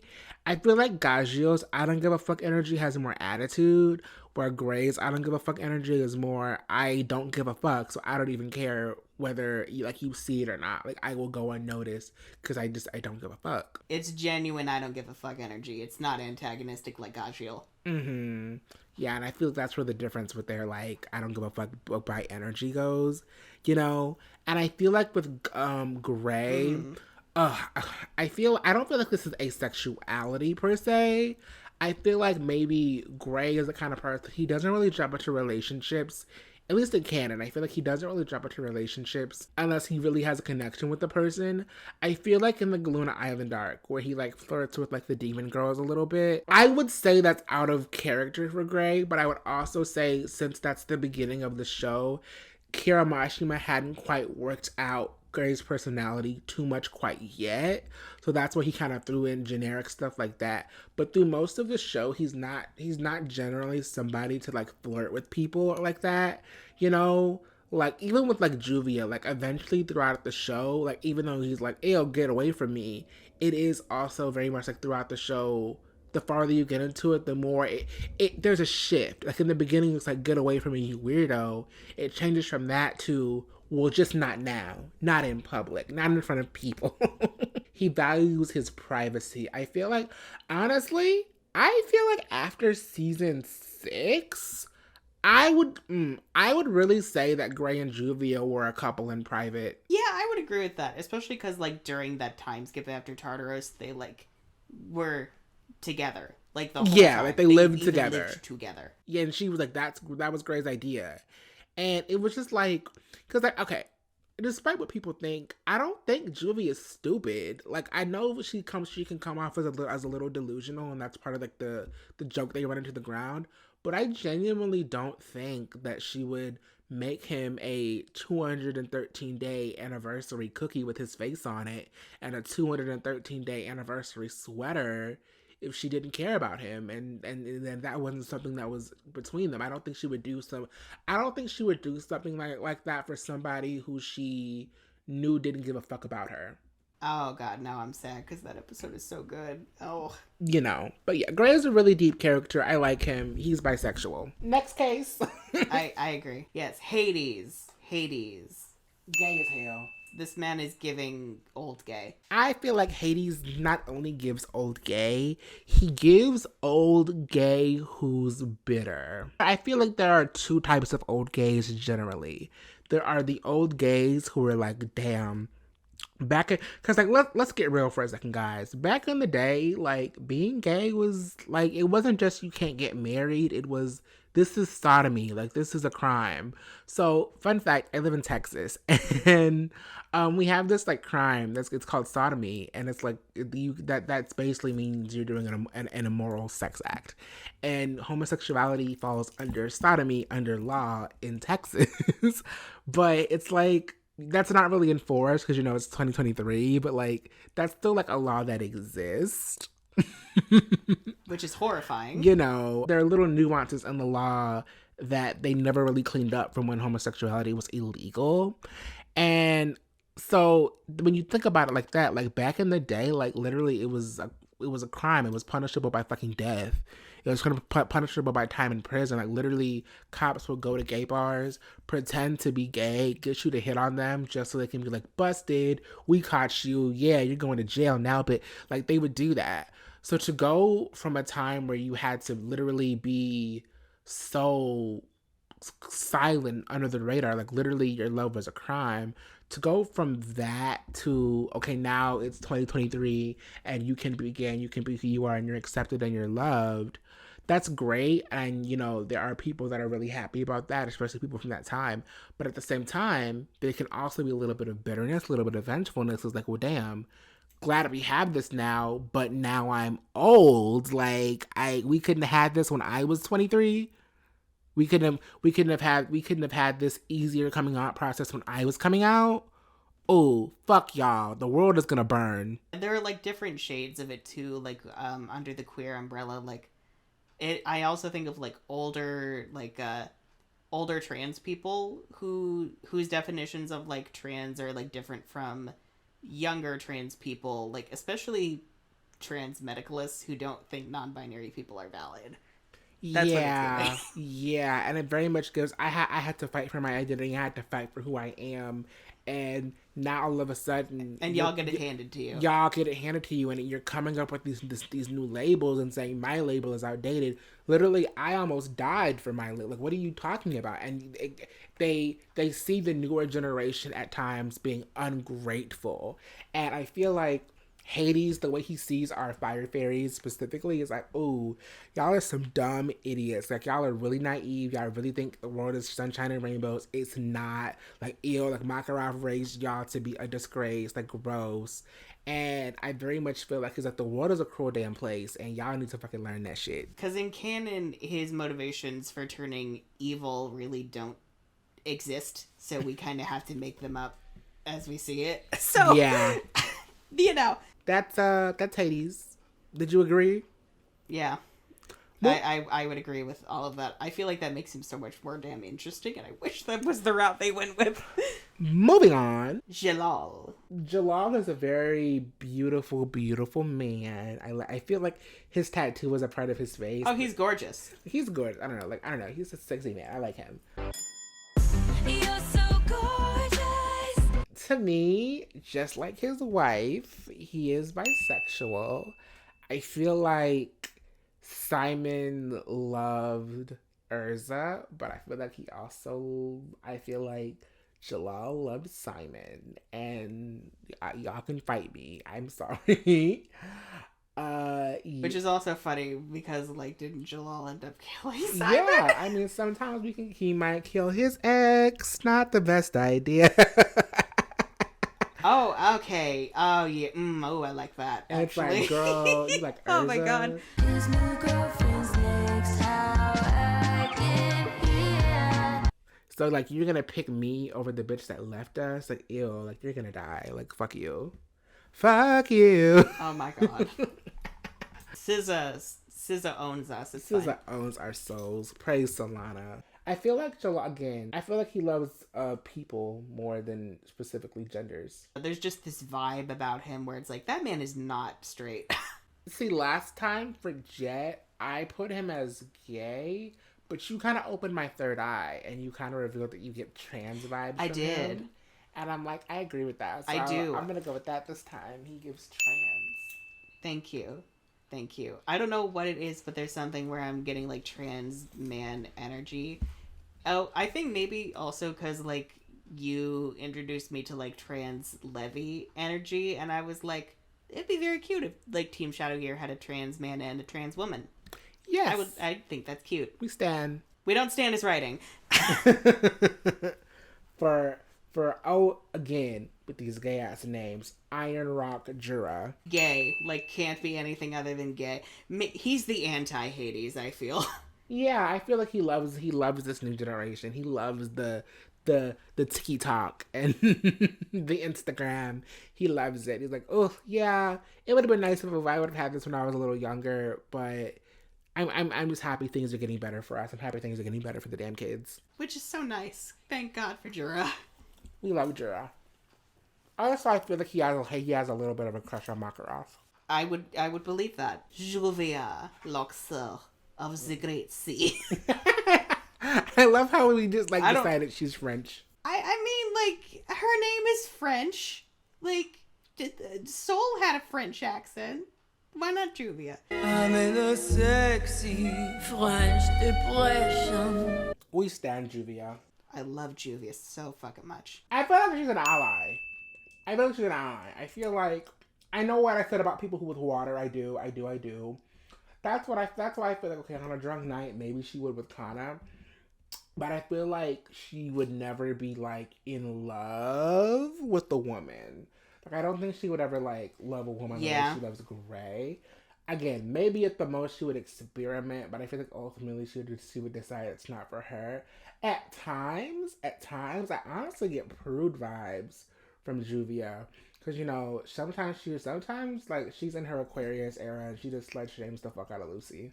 Yeah, well, mostly that's because she thinks that Lucy's after her man, which she's not, but, you know. She's really not, but, you know. I feel bad for Juvia just because that gag gets so old. Like, but so I think fucking old. After Grand Magic Games, I got sold on Juvia, and now I can't. I love Juvia so much. I want good things for her, and I want to see her kill things. She is Katara, but with the ruthlessness of Azula. Maybe she starts off as cishet, but I feel like over time in Fairy Tale she'd be an ally. Who the hell is this bitch? I forget this girl exists so often. And you thought that it would kill you, but it didn't. I never thought it would kill me. I just never cared. Damn, I don't know. You couldn't let me have the Taylor reference. She used to be Cobra's, like... She used to be... I mean, I did get the reference, but I'm just choosing not to waste it on her.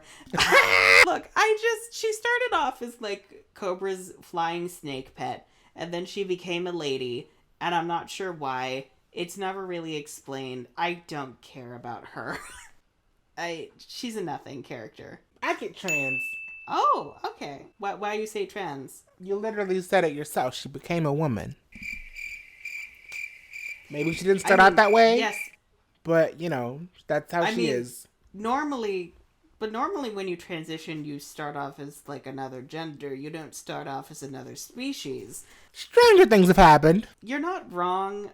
I think I'm just hesitant to put her under trans just because I care about her so little. I feel like true equality is realizing that there are people that you love and hate in both groups and people that you care about and don't care about in both groups. You're not wrong. You're not wrong. Trans people are allowed to be boring. They're allowed to be boring. Yes, they are. Okay, fine. You win. She's in trans. Speaking of her girlfriend... She needs to be interesting soon. Speaking of her girlfriend, Laki. Oh yeah, Laki. Wood carving lesbian. As a character in season 1, she kind of got the same amount of screen time as the other characters, but then like after season 1, they just kind of forget she exists and she fades into the background. She does get to shine a little bit in Starry Heavens, but not much. Not much. And her wood make magic is like, could be so cool, but they don't do anything with it. It was really cool in the Phantom Lord attack, but then it's never that cool again. Nope. I don't think she ever used her magic again after the Phantom arc. I do remember that there was one of the filler episodes in, I think, season 6 or 7, where they had this joke about Laki being into, like, freaky bondage stuff, and I was like, okay, alright, it's something. Laxus. Oh god, Laxus. I don't want to spend too much time on her because let's just not waste a lot of energy on a cis head. I'm like Freed. Oh, absolutely. Like he ain't gonna put a ring on it. Mm-mm. Yeah, no, never.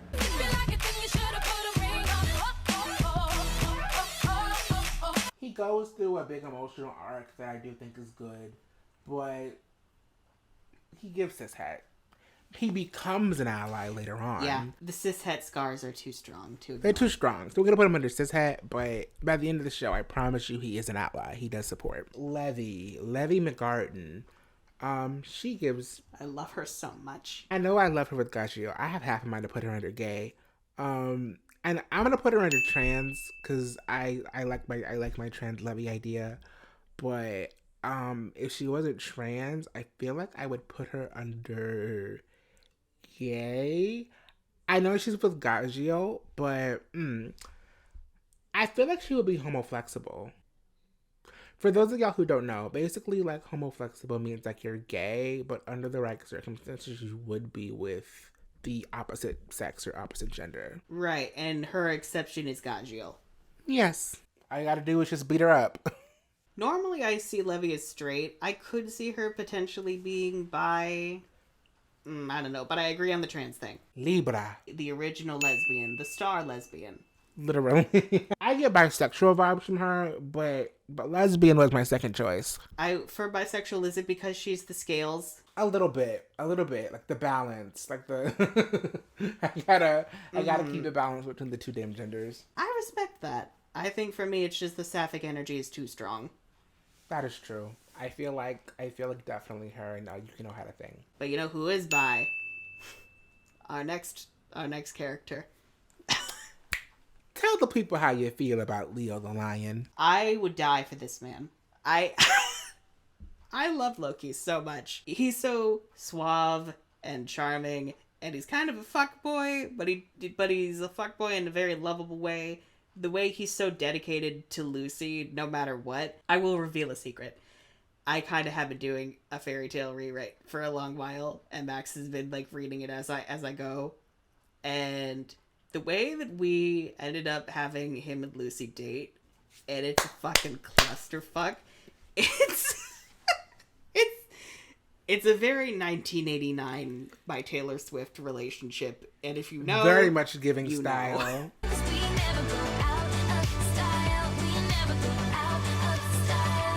He literally never goes out of style because he's as old as the stars.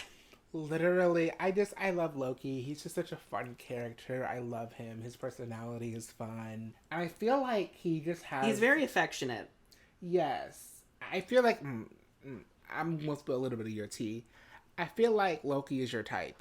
Like, if you had to pick a type of guy... You're not wrong. Like, I think it would be Loki. It would be Leo. And I love that for you. And I hope you get that. I really just feel like... he has the heart of a true fairy tale wizard. I feel like he went through a really hard time with the Karen stuff. And I feel like fairy tale really healed him, and it restored his faith in wizards and Lucy with celestial wizards. I feel like it just fairy tale showed him that life can be beautiful and it is worth living. And I feel like he was, again, another thought I had. I love that we are more aware about how these tropes in media, in terms of people being more willing to die, essentially can be really problematic. But I also feel like with Loki, him being ready, him being content with his death, like, I'm glad Lucy talked him out of it, obviously, but also I just feel like another reason why he was so content was he just felt like, okay, it was worth it getting to be with these people for as long as I did, and I do cherish them, and I'm gonna miss them. Loki just embodies what fairy tale is fucking about in his heart, and I love him for that. It also makes sense then why he is the only member of the Zodiac to be an actual member of the guild. Like, obviously we know why, but like, when you break it down, he's the spirit who's best suited to be among the humans.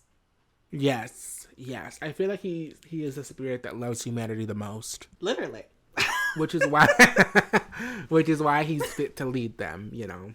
Which, honestly, side note, they never really, I know we talk about that in the redacted and the rewrite, but we never, in the show, they never really get into what being the leader of the Zodiac means. They don't. They just kind of say that he is, and that's it. I was like, okay, does that just mean you're the strongest? Or, because I would argue that... Or do you make PowerPoints for them? Like, what's happening? Do y'all have meetings once a week? Like, was Aquarius late? Like, I would like to watch... Now I want to watch The Office, but all the characters are the Zodiac. Literally, we need that show here in Mashima ASAP. Leo the Lion is a bisexual, if you didn't already know.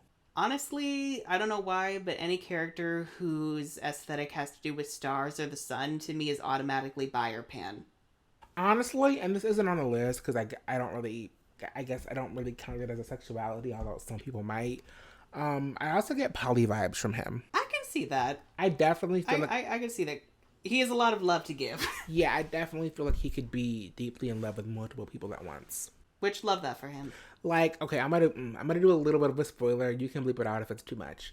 But, and like, we kind of gave, like, the Zodiacs each their own kingdom in the celestial world, because we kind of wanted the celestial world to feel like a real place that's, like, worth protecting. And, like, so Leo's, like, the king of his own little kingdom. Honestly, I feel like he has, like, a couple husbands and maybe a few wives at home waiting on him when he gets back to the fucking celestial world. Oh, I absolutely agree. And then Lucy's like, wait, what? You didn't mention like, that. I would invite you, but it's kind of against the law for me to bring you in there. Yeah. It's like oh. Lucy's just like, I don't think I would want to go. And then on the flip side, they're like, bitch, don't bring that bitch here. Like, leave her there. Ew, a human? No. Ew.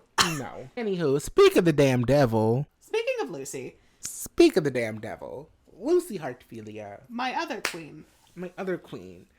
We love Lucy. Honestly, I got hate online because one time I said on Twitter, not on Twitter, it was on Amino. Well, I mean, speaking on Twitter in the first place is a mistake, but go on. It wasn't on Twitter. It was Amino back when I used Amino, but because I was in the fairy tale community. Oh, oof, that's worse. And yeah, back in my high school days, I was on the fairy tale community in Amino. And I made the mistake of saying that Lucy was the main character of the show. Like, she was the protagonist. And they're like, no, Lucy isn't the protagonist. It's Natsu. But I'm like, Lucy makes more sense as the protagonist because she kind of comes in blind, being an outsider, and then she comes into the guild. And then we learn all this new information about magic and the guild through Lucy. It's given protagonist. Mm-hmm. She's, you know... Yeah, Lucy is the bloom and Natsu is the Stella. Yeah, it's like, especially on the promo art, like, Lucy's just as prominent on that promo art front and center as Natsu is. Now, does one get to do more than the other? Yeah, but you wouldn't know that by the fucking promo art. It's fine. But yeah, we're obsessed with Lucy. We stan her. I have dedicated so much to, like, just talking about her magic and her powers alone. Lucy Hartfilia stan supremacy. Like, Lucy Hartfilia stan account. I love Lucy. She deserves better. The show needs to be nicer to her.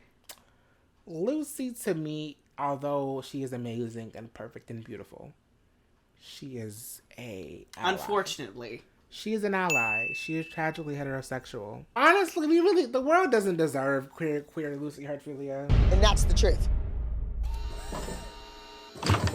You're not wrong. The only woman that she would ever go for is Erza, but that's because every woman would go for Erza. Every woman would go for Erza. I feel like if she was bisexual, she'd probably end up with Levy. Oh, that would be so cute. I can see that. But never Cana. Never Cana. I feel like, okay, no shade to Cana. I feel like that judgmental thing also kind of was on Lucy too, where she's like, Cana, you kind of nasty. You kind of a skank hoe a little bit. Like, when, like, oh my God. I feel like that episode in season 2, The Day of the Fateful Encounter, where she's like, Cana essentially tells Lucy that she's horny and she's looking for a guy to, you know, satisfy her. Lucy kind of looks horrified. She's like, bitch, what? Like, bitch, what? Which is ironic because Erza looks at her the way that Lucy looks at Cana. Like, remember when she was fighting Azuma and she was like, maybe I should use the seduction armor. Oh, no. And she's like, no. And it's like, I will not stoop to Lucy's level. I am not Lucy. I'm like, not the Lucy hate. Which, I mean, like, she does do that a lot in the early seasons, but oh my God. Jesus. Makao is a flaming homosexual. Oh, absolutely. He and Wakaba are married, and they refuse to acknowledge that they're the kind of couple where they go like, hey, don't hold my hand, that's gay. And then they go, wait, we've been married for like 20 years. Literally. I feel like part of that, because, you know, I have to make everything deep. But I feel like part of that is maybe like 20, 30 years ago, it wasn't really like illegal or acceptable. So they've been kind of secretly married this whole time. And everybody's like, bitch, where's Romeo's mom? And it's like, oh, she's at home. But really, the mom is fucking Wakaba. Yeah. Does that mean when they're complaining about their wives, they're complaining about each other? Literally, the wives are a cover. The mustache says it alone. He's a flaming homosexual. Literally, he has fire magic. Electric chair. Yeah, there's no way around that mustache. Speaking of flaming homosexuals, let's talk about Makarov Dreyer. I actually think Makarov canonically, well, not canonically, because, you know, no gays in canon, but from my perspective, he is a bisexual.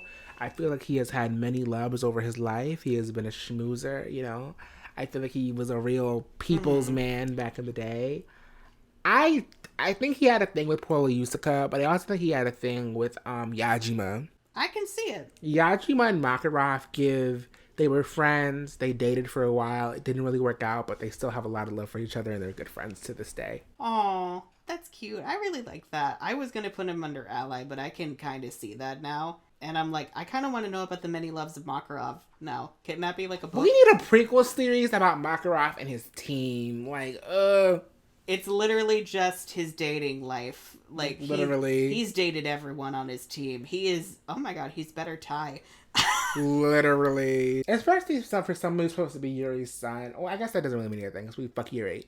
But I guess, like, Yuri was presented as more of, like, a ladies' man type. Like, he was presented as somebody who, like, did a lot of fucking around. So I feel like that, like, fuckboyness passes down through the Dreyer line. Speaking of Fairy Tail Zero characters, going on to Mavis Vermillion. The original Fairy Tail girly. Literally. I love how when Hiramashima was coming up with Mavis, he like originally thought of her as a man, but then he realized, oh, Mavis is a girl name. I'm really attached to that name. I guess she's a girl. Oh well. Which, like, can you imagine Fairy Tail founded by a man? Fucking inconceivable. No. Gross. Like, no. Disgusting. I feel like this is so unintentional on his part, but she has a lot of parallels to Lucy. She looks a lot like fucking Lucy. She struggles with a lot of things Lucy had to grow up with, like being really lonely. Fucking Mavis had that abusive master guy that she worked with, but that guy was kind of the only thing she had like close to a father, really. And then of course we know Lucy's backstory with her cruel father. Yeah, and there's also the fact that they both fell in love with drag Neils. Yeah, they did date the Dragoneel brothers. Oh, Jesus. Yeah, Lucia. Yeah, I feel like again, that just leads more evidence to the fact that Lucy is the protagonist of Fairy Tale. Child. Anyway, so. But anywho, she's bisexual. Yes, she loves Zara, but her girlfriend Zara would have words if I were ever to put her straight. So she is bisexual. I feel like she leans more towards women. She's giving a lot of sapphic fairy energy to me. But I feel like Zareth is kind of the exception to her rule. Yeah, I feel like she leans more towards women, so she can fall in love with men, but like it doesn't happen too often. I feel like maybe it's because Zareth has so much soft boy energy. She's like, I actually really like that. Yeah, I feel like there is a feminine sort of femboy quality to him. And Mavis is like, sign me the fuck up. I feel like if he were to have long hair, he would have a high pony. Oh, you mean Mardgeir? Yeah, Mardgeir is just copying Lord Zareth. Literally, though, he's his #1 fan. Literally. And Zareth doesn't give a fuck about him. This is why you never meet your heroes, kids. Literally. Meredy or Meredy. Meredy or Meldy, because her name keeps fucking changing. Meldy or Meredy? Both of them are gay as hell, so it doesn't matter. In the dub, they call her Meldy, but everywhere else they say Meredy, and it's annoying. It's like, is it Meldy or Meredy? Well, it's because in Japan, like, the L's and the R's are kind of interchanged, so no one fucking agrees. Anyway, she a lesbian. Yeah, we're gonna put her up with the other lesbian. She totally wanted to fuck on Ultier. I feel like the old and Juvia. I feel like the old on Juvia. I feel like the Ultier and Meldy relationship was like that crush you get on your teacher, but like it never goes away in Meldy's case. Why is that literally their dynamic though? What the hell? Oh my god, that's their dynamic. Cause somebody was like, oh, I feel like they're fucking Emerald and Cinder, but no. Because Ultier actually does care about Meldy in like a daughter kind of way. She does, which thank God. I was gonna say she kind of reminds me of Nora, but like full pink. Yeah, I feel like that should have been Nora's design, but like the long hair, high ponytail, that definitely should have been a Nora design. I would have loved that. Moving on, Mest. Oh God, Mest, no. Or Doranbolt. No. No. No, God. I do not like Mest. Is it clear? It's very clear. I'm very neutral on Mest. I feel like he goes from boring to slightly interesting, back to boring, to really interesting, and then they ruin it because they have him do something really stupid in final season, and then they never address it. He made like a really bad choice, and then like nobody ever punishes him for it. He just kind of gets off because like, okay, baby, we don't have time to deal with this, so we're just gonna forget that you did this really dumb thing. And it's like, girl, what? You literally, it's fucked. You literally almost got us killed. You fucking idiot. Yeah, I just find him annoying because like they introduce him as like this double agent who's able to alter people's memories, which like already I'm having issues with because unchecked, that power can be so easily abused and make the story so convoluted, which it does. It's like, bitch, I'm in my Klaus Michelson era. I'm going to compel you. It's not even that interesting, though. It's just convoluted and makes no sense, and it's confusing as shit. And then they pull that shit later on in Tartaros, where it's like, you've been a member of Fairy Tale the whole time. And I'm like, fuck off. Fuck off. Like, I don't care about this man. I don't give a fuck. Yeah. I keep forgetting that he exists. But, you know, he's still a homosexual. So, you know, there are gays that we find annoying. Oh, absolutely. Like, that outfit, his designs kept getting gayer. And we all know that he and Cobra are a thing. Yeah. Two bros chilling in the hot tub, 5 feet apart because they're not gay. Sometimes I even think that fucking Cobra and Mest and Midnight are a throuple. Oh, now you're on board with Cobra and Midnight. Only as a throuple. Now you're on board with I feel like if it was just Mest and Midnight by themselves, they would destroy each other. They need Cobra to be a buffer. I don't really care about Mest and Midnight. I meant Cobra and Midnight, but whatever. Oh. Cobra and Midnight. Jail. I don't know. I feel like with them, they would break up really quickly because they would get bored. They need Mest to make it exciting. How is the most boring man ever going to make anything exciting? He can make things exciting in other areas. That's all I'll say. Sure. All right. And then, of course, you know, yeah, sure. Cobra is, you know, a Cobra, so... You don't get to make that joke now when it didn't click for you a half hour ago. No, like, that's literally... I'm like, okay, I'm gonna redeem myself and use the joke. No. Yes. No. Not after you insinuated that Mest can actually be interesting. No. There's no turning back for you. I will stand on that. I will stand on that ship. All right, you're gonna go down with that ship. Goodbye. Oh, well. Speaking of going down, fucking midnight. My non-binary monarch, we stand. Oh, NB all the fucking way. The lipstick, the long hair, the looks. That little white braid, like, oh. The Starry Heavens outfit he got was such an amazing glow up. I'm still not over it. Quite iconic. Amazing. Androgynous icon. We love to see it. So, Minerva. This bitch. I love how after we talk about like the only canon NB, we talk about the only like, well, I guess Kagura and but like also I just feel like Minerva's the only like other canon lesbian in the show, because it's just so clear that her like her little complex with Erza is really her like unprocessed attraction. Ooh, yeah. And she's also kind of giving the energy of one of those gays who will sell out the community for conservative dollars. Yes, like she is the Blair White of fairy tale. Which, like, I guess good for her. Get that coin, but also fuck you. Yeah, like... Also, Minerva's better Cinder and we stand, but like, oof. We have a list of better Cinders. And like, Minerva, it's just such a crime how they do her in final season with her magic, because she was iconic, and then they just made her nothing. It's another example of the moment you turn good, you can't kick ass anymore. No, because being good sucks. How are you gonna rate Erza being kick ass for like 9 seasons, and then say being good makes you trash? Like, what? Yeah. Make it make sense. Speaking of good, Mira Jane. Mira!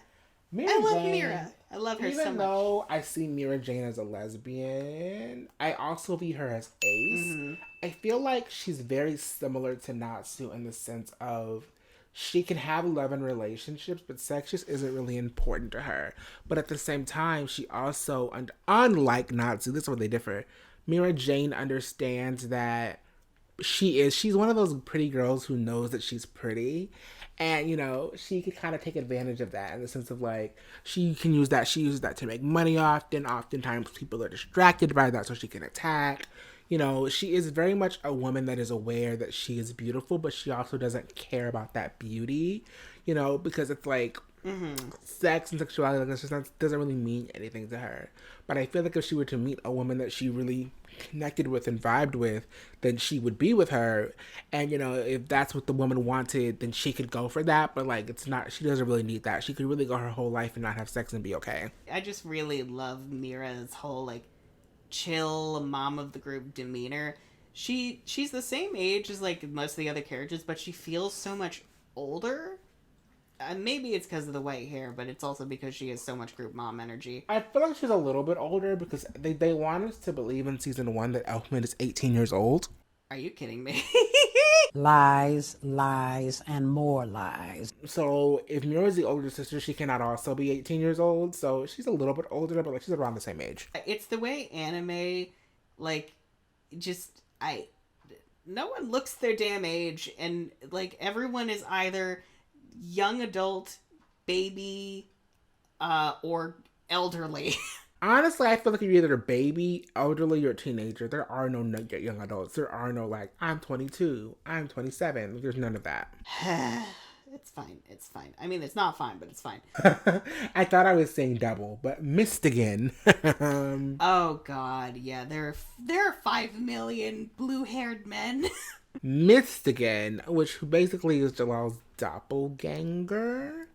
I will not explain. World. I will not explain. I will let you be confused. So I am confusion. Why is this one Kansas, but this one is not Arkansas? America, explain. What do you mean in Arkansas? I kind of see it kind of like an all. So for those of you who have not watched Everything all at what's the name of that damn movie? How would I know? Everything Everywhere All at Once. Basically, it's this woman, and she has a homophobic daughter, but she kind of discovers the multiverse and all these different versions of herself, all these different lives that she could have lived. And while this woman sees herself as cishet, there are other versions of her in other worlds that are not cishet, like that are queer, that are in love with women. And I think that's really interesting. I feel like part of me bites back at the idea a little bit, because I do feel like being queer is an innate part of who we are. I kind of resent the idea, well, not the idea, but I guess the implication that under different circumstances in a different world, maybe we wouldn't be queer. I kind of resent that a little bit, but I also feel like maybe it's just like in a different version of you might just be a different version of you that is innately queer. So you never know. But all that to say, Mystigan is gay. Yeah, that man is gay. There's nothing straight about that man. Panther Lily and Mystigan, yes. I just wish Mystigan actually did something in his arc, but that's for another time.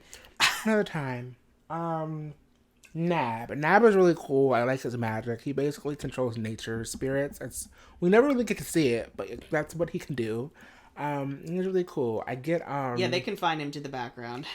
I get gay vibes from him. Yeah, very, very feminine, and I'm here for it. Natsu Dragneel. The baby boy himself, who we shit on a lot, but we do it out of love. I feel like we both agree that he's ace. Oh, absolutely. I'm gonna try to summarize what I said last time, but if that audio where I'm talking is corrupted, you could really just use that and dub over this. But pretty much, I feel like Natsu is ace. I don't think he was intentionally written as ace, but I feel like he has a lot of ace coding. A lot of times what they try to do with the whole Nalu relationship, because spoiler alert, Hiramashima actually hates the idea of Nalu. The woman was too stunned to speak.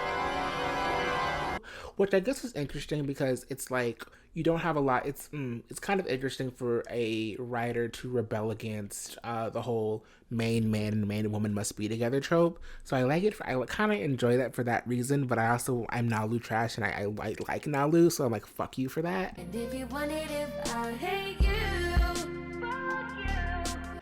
So basically, a lot of times he will put Natsu and Lucy in sexual situations. It'll be like, Lucy understands that this is a sexual situation and she wonders if Natsu notices because, she likes Natsu, but then Natsu doesn't notice because he's oblivious. So it's like Lucy will be butt naked and falls right on his face and it's like, Lucy, get off me. Or it'll be like Natsu is like butt ass naked and like Lucy, there's this like convoluted story about why Lucy has to lay naked on him and it's like doesn't really affect him.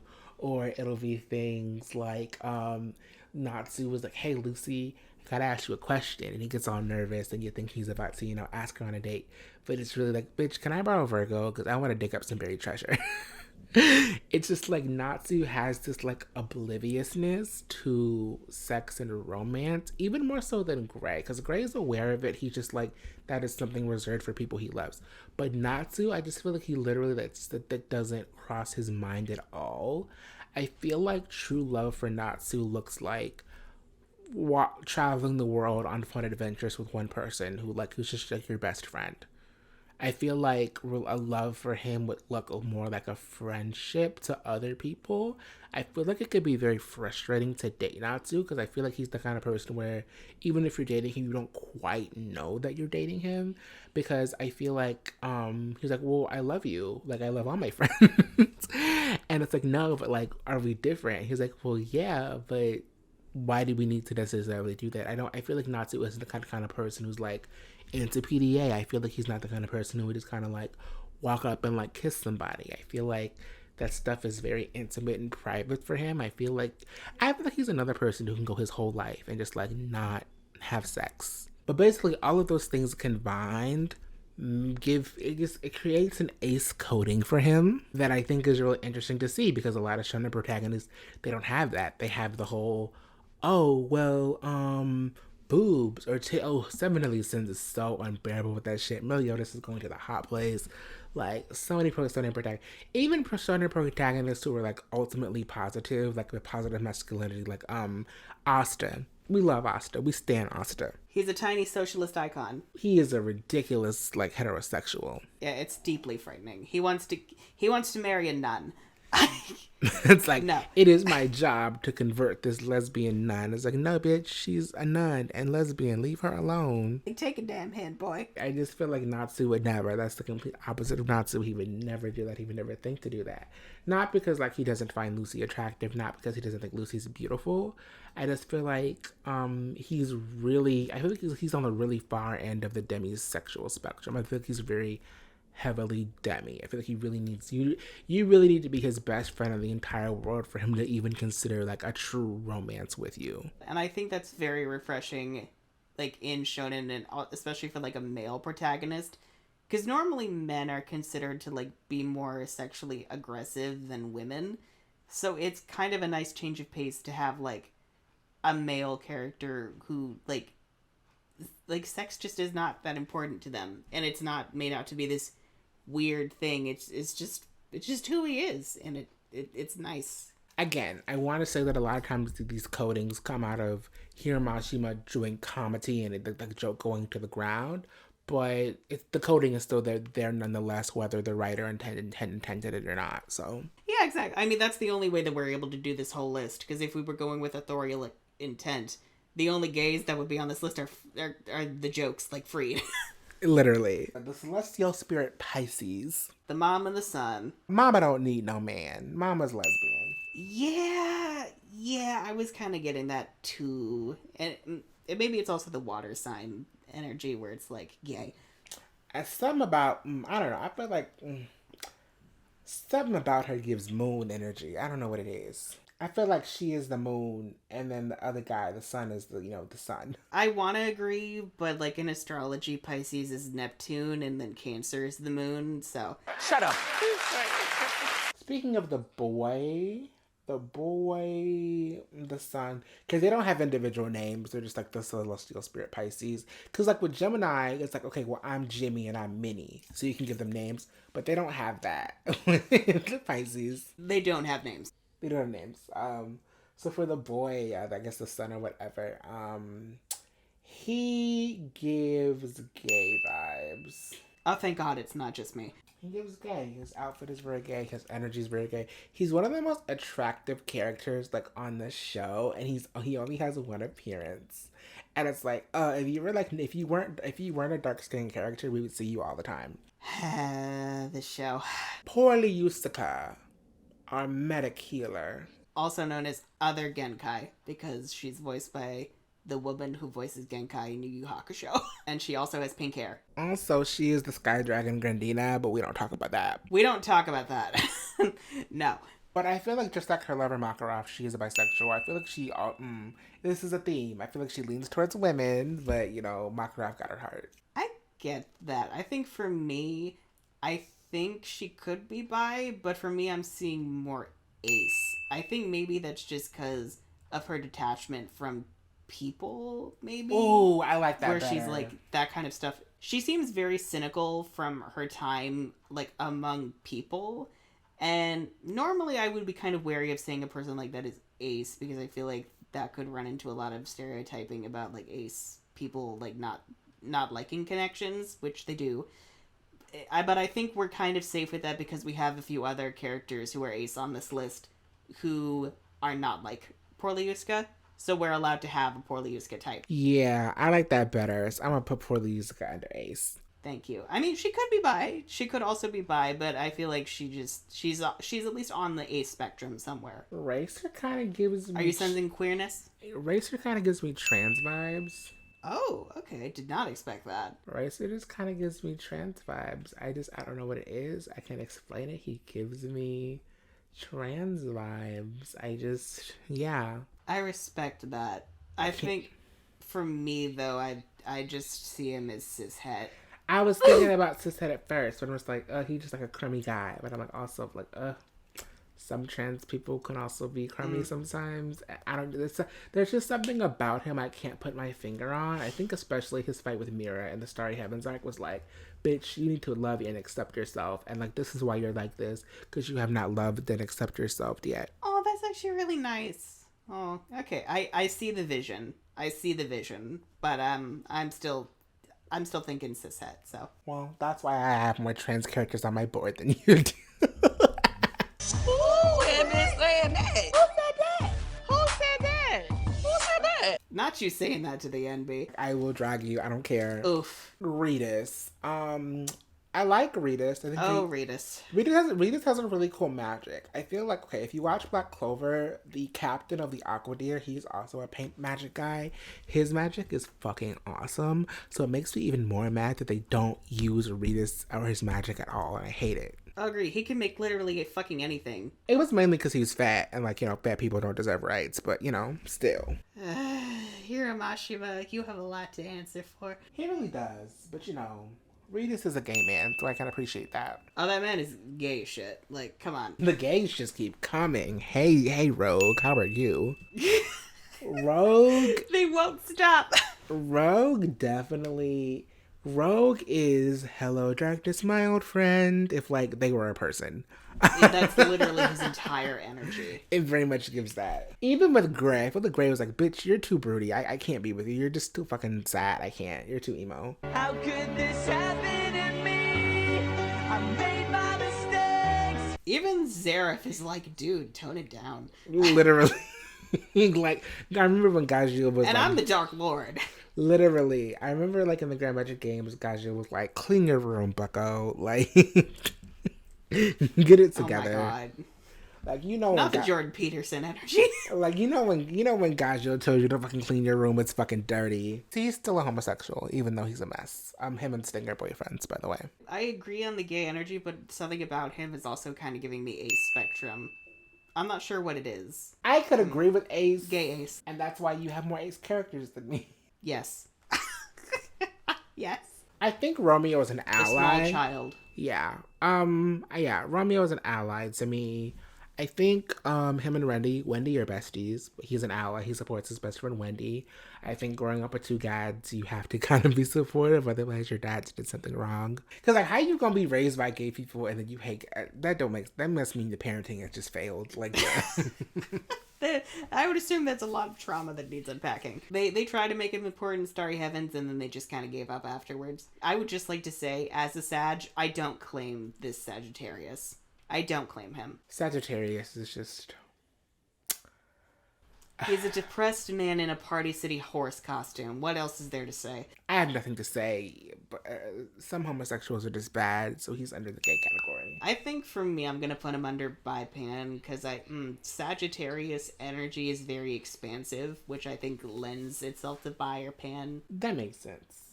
But I care about my interpretation. Do I look like I give a fuck? Because I don't. Respectfully. I just feel disrespected by this representation of a Sagittarius. Like, excuse me. Let's pretend my sign deserves more. Let's pretend he's in eclipse form. It would be when he's evil. He actually doesn't look like trash. Because evil is more stylish. I mean, that's correct, but still. Speaking of stylish, Scorpio. Scorpio is a really cool design. I actually really like his design. I like that he has like the split colors of the hair. I like his robot tail. I love the red and white going on. You know, I love his whole wicked thing. I love it. Unfortunately, he is black, so he means nothing and he does not matter, and it is shameful. So he does not get a lot of things to do. He doesn't have a lot of time to shine. His powers are kind of underutilized. And even when it's the perfect opportunity to summon them, they do not. Scorpio deserved better. He did. Also, he cheats on Aquarius, so, like, I guess fuck him, but, like, also, I get it, bro. I mean, wouldn't you?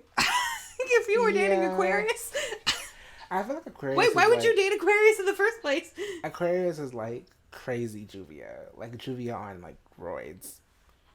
Which is saying something. It's like, I feel like Aquarius, I feel like Juvia met Aquarius and was like, damn, I don't want to be her. I gotta change. But he still gives, like, bi-pan energy. Like, Shelly and Sherry, like, how do you feel about them? I like Shelly a lot. When we were first introduced to Shelly, I was very interested in her being a god slayer. Mainly, I was interested in her dynamic with Wendy. It's so adorable seeing them, like, in their fight. They're, like, going all out and showing off their power. They don't want to let down their guilds, but at the same time, they're very kind to each other and they don't want to hurt each other. I really love their friendship and seeing it go throughout the seasons.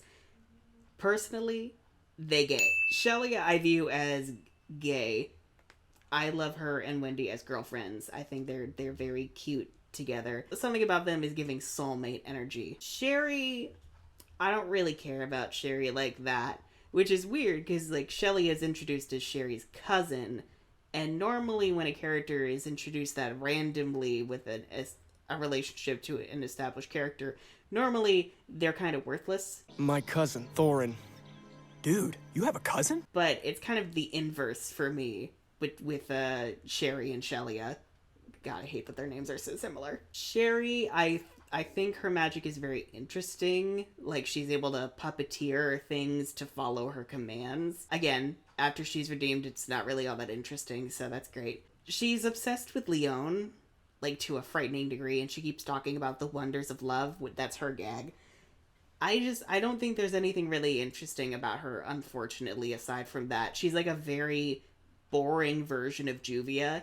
When you really boil it down, I think she's deserving of the title of ally, though. I feel like she eventually becomes nice enough to be an ally, so good for her. Her crime is still being incredibly boring, though. I say it's punishable by being ostracized. Electric chair. I'm writing her name on the ostracon. It's pretty bad. It's pretty unforgivable. But yeah, I agree. Wendy. God, she's boring. Shelly is gay, and then Sherry's not. Sherry is a cishet. Even women can be cishets, guys. Unfortunately. Sting. Can we talk about the fact that he's voiced by Michael Jones, and Michael actually did a really great job? A lot of the Ruby girlies are actually in Fairy Tail, and they do a great job. I thought of one exception, but I'm not going to be mean. You know who you are. You probably know. Well, Sting in general is better, son. Even the abs. Literally, the abs are better, the outfit's better, the blonde is better. This is a side note. I'll edit it out later, but thank you for your validation via text. I was like, girl. Oh my God. We know who the fuck we talking about. Anywho. How is it possible her acting got worse? Like, that was not good. Anyway, Sting. I think that Sting is a bisexual. I mean, no straight man dresses that way. No, I think he's beautiful. I don't know. I think he thinks Yukino is beautiful, but ultimately I think he ends up with Rogue. Yukino joins sometimes. Yeah, Yukino was like, boys, like, move over a little bit. But ultimately... Why not? I guess. Yeah. If she has nothing better to do. Really, I don't know. There's nobody on the show I would really ship her with, so sometimes she joins. Taurus. Oh, Taurus. You are... You could say I have an axe to grind. The stupid fucking cow. I like Taurus. I like him in theory. I like his energy. I like his design. I like that he's a big man with a big axe. He's kind of pervy, and like I guess I wouldn't mind, but like it's just like similarly if he was useful. Similarly to Aquarius, his running gag is the reason why he always loses, and then it just makes Lucy come off as weak and incompetent. And also, why is he in the Zodiac if he keeps getting his ass kicked so easily? I was like, girl, maybe he's the weakest of the Zodiac, but like, girl, nobody can be weaker than Aries. The shade. Like, I'm sorry. Lies, lies, and more lies. I'm really not sorry. Demi Lovato. For those reasons, Taurus is being banished to the realm of the cisheads for me.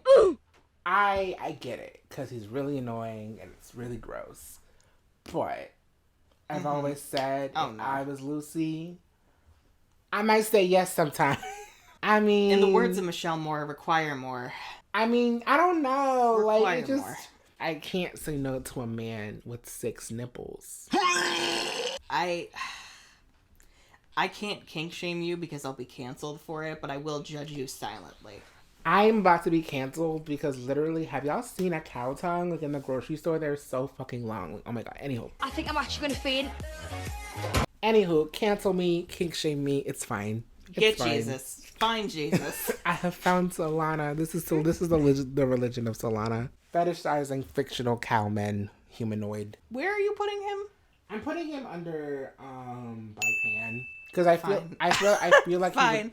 I feel like he would sexually harass you even if you were a man, as long as you're beautiful. He's an equal opportunity harasser.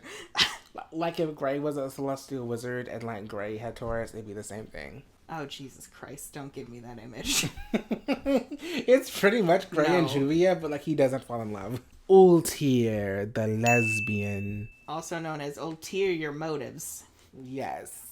Yeah, she just very much gives lesbian to me. That's not even a question. Like her with the man, gross. People ship her and Jellal, no, Disgusting. Gross. Can't. She's giving very, I want to say evil sapphic energy, but she does get redeemed. Vegeta. The dance man. I know he's gay, because like anybody who dances is gay. But I'm actually going to put him under non-binary vibes. He gives me like non-binary. He gives he, him, they, them. I can kind of see it. Virgo. The good girl. I love her. Natsu called her a good girl. Oh. What? We say good boy. Why can't we say good girl? Because she's a maid who has a chain and BDSM fetish. You know what? I'm like Natsu. I don't see this shit. I don't see this shit, okay? So you're like, good girl. I'm like, girl, no, do not encourage Virgo. You know what? If she's happy with it, that's all that matters. Literally, when Lucy flicked her on the fucking head, I was in tears. I know that we should probably put her in Bipan. I'm gonna put her under lesbian. Okay, guys, I'm gonna say something really controversial. Oh, God. So. Oh, Lord. I don't want to speak for like the gays and the lesbians, but I really just feel like sometimes y'all make too big of a deal out of your sexuality in the sense of, like, I get it. Like, oh, I can never be with a man or I can never be with a woman. But y'all really make it sound like sexuality means, like, if you're a gay, let's say you're a gay man, you are repulsed by, like, women and women's bodies. But, like, that's really actually not how it works. It's really more of, like, I would prefer not to. No thanks, I would prefer not to. Like, normally I'll hear, like, lesbians don't hate men, they just don't think about them. Yeah, it's like, it's not like I'm repulsed by, like, the opposite sex. It's just like, I'm not into it, you know? It isn't love, it isn't hate, it's just indifference. Literally, like, being gay isn't about hating the opposite sex, it's about loving the same sex. For Virgo, I feel like she will do anything to please her master because, you know, she's that girl. But ultimately for herself, like, her love and her intimacy is with women. She loves women, so she's gay. I agree. And also because Virgo's symbol is, like, the maiden, so, like, how do you get gayer than this? I don't know why, but I was just thinking she can buy herself flowers. Like, I don't know why. There you go. I'm imagining that music video by Miley Cyrus, but instead it's just Virgo. Literally. I think she has the same swimsuit too, so. Well, we like Virgo. She's like one of like the best Zodiac characters. Love her down. She's great. Because she's weird, but she actually does her job. Yeah, she's weird, but she gets shit done. So since she gets shit done, we can forgive her weirdness. Thank God, at least someone knows what to do. Wakaba's gay. Yeah, same thing we said with Maka. Like, their gay husbands, when they complain about their wives, they're complaining about each other. Which they really should unpack in therapy, but anyway. Warren is... okay. It bothers me how big Warren's lips are because I know they did that to, like, visualize that he's, like, he's supposed to be a different race from the rest of them. And, like, race in anime works really weird because, like, the white, quote-unquote, white characters, like, Japan is weird. So Japan will do shit like, okay, like, it's anime, so people will have purple hair, pink hair, blue hair. So for them, the fantasy of having a blonde hair, like, that's just, like, an Asian person with blonde hair. They're not, like, white per se, but those white features, they just kind of idolize that a little bit. They have cultural things going on. But, you know, generally the rule with anime is... colonialism. Generally with anime, the rule is they're Japanese until proven otherwise. Even though there are some characters that are written to be, like, Western white. Shout out to the Elric brothers of Fullmetal Alchemist. Things like obviously having characters with darker skin, but also when you have characters with darker skin and really big animated lips, it's like, oof, girl, what are y'all trying to say? Yeah, that's a choice. Which is weird because Warren looks more Asian than like the rest of the characters. Maybe he's meant to be like a like a different region. I don't know, but that was an interesting design choice for him. Long story short, though, he's gay. I feel like he's like, if there was a canonical gay in the show that wasn't freed, it would be Warren. I don't know. He just gives gay vibes. I see that. I don't know. There's something also about him where I'm also getting trans energy. I don't know why. Warren and Warrid. That's not going to be confusing. Warren is a gay tree man. Loves the sticks. Really is a tree. No. loves a good branch. No. Oh my fucking god, no. No. No. Oh. The demonetization is worth it. There's probably a joke somewhere in there about like relating to flowers and gays. He's somebody else who can buy himself flowers. It's like, there you go. Literally, you don't even need to buy them. He just make them. Literally, Flora, take notes from this man. He's giving retired gay. I feel like he wanted to have a thing with Hades, but Hades is like, I can't because of the public. And I don't do gay shit. Girl, fuck the public. Let's be gay. He's like, no, I can't. And that's why they broke up. But and now Ward has retired to his folklore cottagecore life. You remember American Horror Story Coven, where Misty only played that one album from Fleetwood Mac? I feel like Ward is like that with folklore. Just like a hobbit in the woods. Like, they'll listen to the music of the White Witch. That's so fucking sad, man. Nah, I feel like Stevie and Ward, they have a good ass time by themselves. Wendy's a lesbian. It's not that complicated. She's just gay. I don't know what to say. Like, it is what it is. She has a girlfriend. What more proof do you need? Like, Wendy with a man, like, no. Get real. No, she's a sapphic in training. I love how most of the lesbians have like purple or pink hair. They do. I don't know why, but I'm living for it. It's like they have like this like the darker purple pink hair. Like, ooh, interesting. Or white hair. Yukino. I think she's bisexual, but I also strongly feel like she's ace. So I'm gonna put her under ace. Yes. Thank you. Because I feel like she could go both ways, but I feel like she just doesn't really care all that much. Kind of like Rogue for me. Whenever the spirits were hitting on her, it was like, okay, that's cute, but like, shut up. Shut up and do your job. Like when Lucy was talking... and Lucy's just aggressively taking notes. Yeah, like when fucking Loki invited Yukino to be a part of his harem, she was like, oh, well that's sweet, but no sweetie. I'll have none of that. We have Zareth. The Dark Lord soft boy. Zareth is like such a meme because he's such like a soft boy, dark, edgy lord who's like emo, but like he's also incredibly toxic and will fuck you up. Not even an edge lord, an edgy lord. Yeah, he's an edgy lord. He's an edgy boy. And he would just, but like, and like I feel like he's the guy that other guys would be like, ugh, lame, like you don't get girls, but he gets hella bitches. Like, oh my god, like Zareth, everybody wants to be with Zareth. Like, I don't know. Like, I feel like definitely Zareth had a cult. Definitely Zareth had a cult in the more, I know he literally has a cult, but I mean a cult in the more traditional sense of like a charismatic man who people follow mostly because they want to sleep with him. Yeah. Oh, so harem. Literally. he has a harem. Which good for him. I don't know. Loki also has a harem, but I feel like Loki's harem is more positive. It's less toxic. Everyone respects each other. They have a safe word. I feel like Zareth's is very depressing. Lasagna. It kind of gives me bi energy. Yeah, bi energy. I put him under. I didn't even say anything. I just put him under bi because I just thought we agreed on that. Like it didn't need to be said. Like this man is bi. He is bi. Goodbye.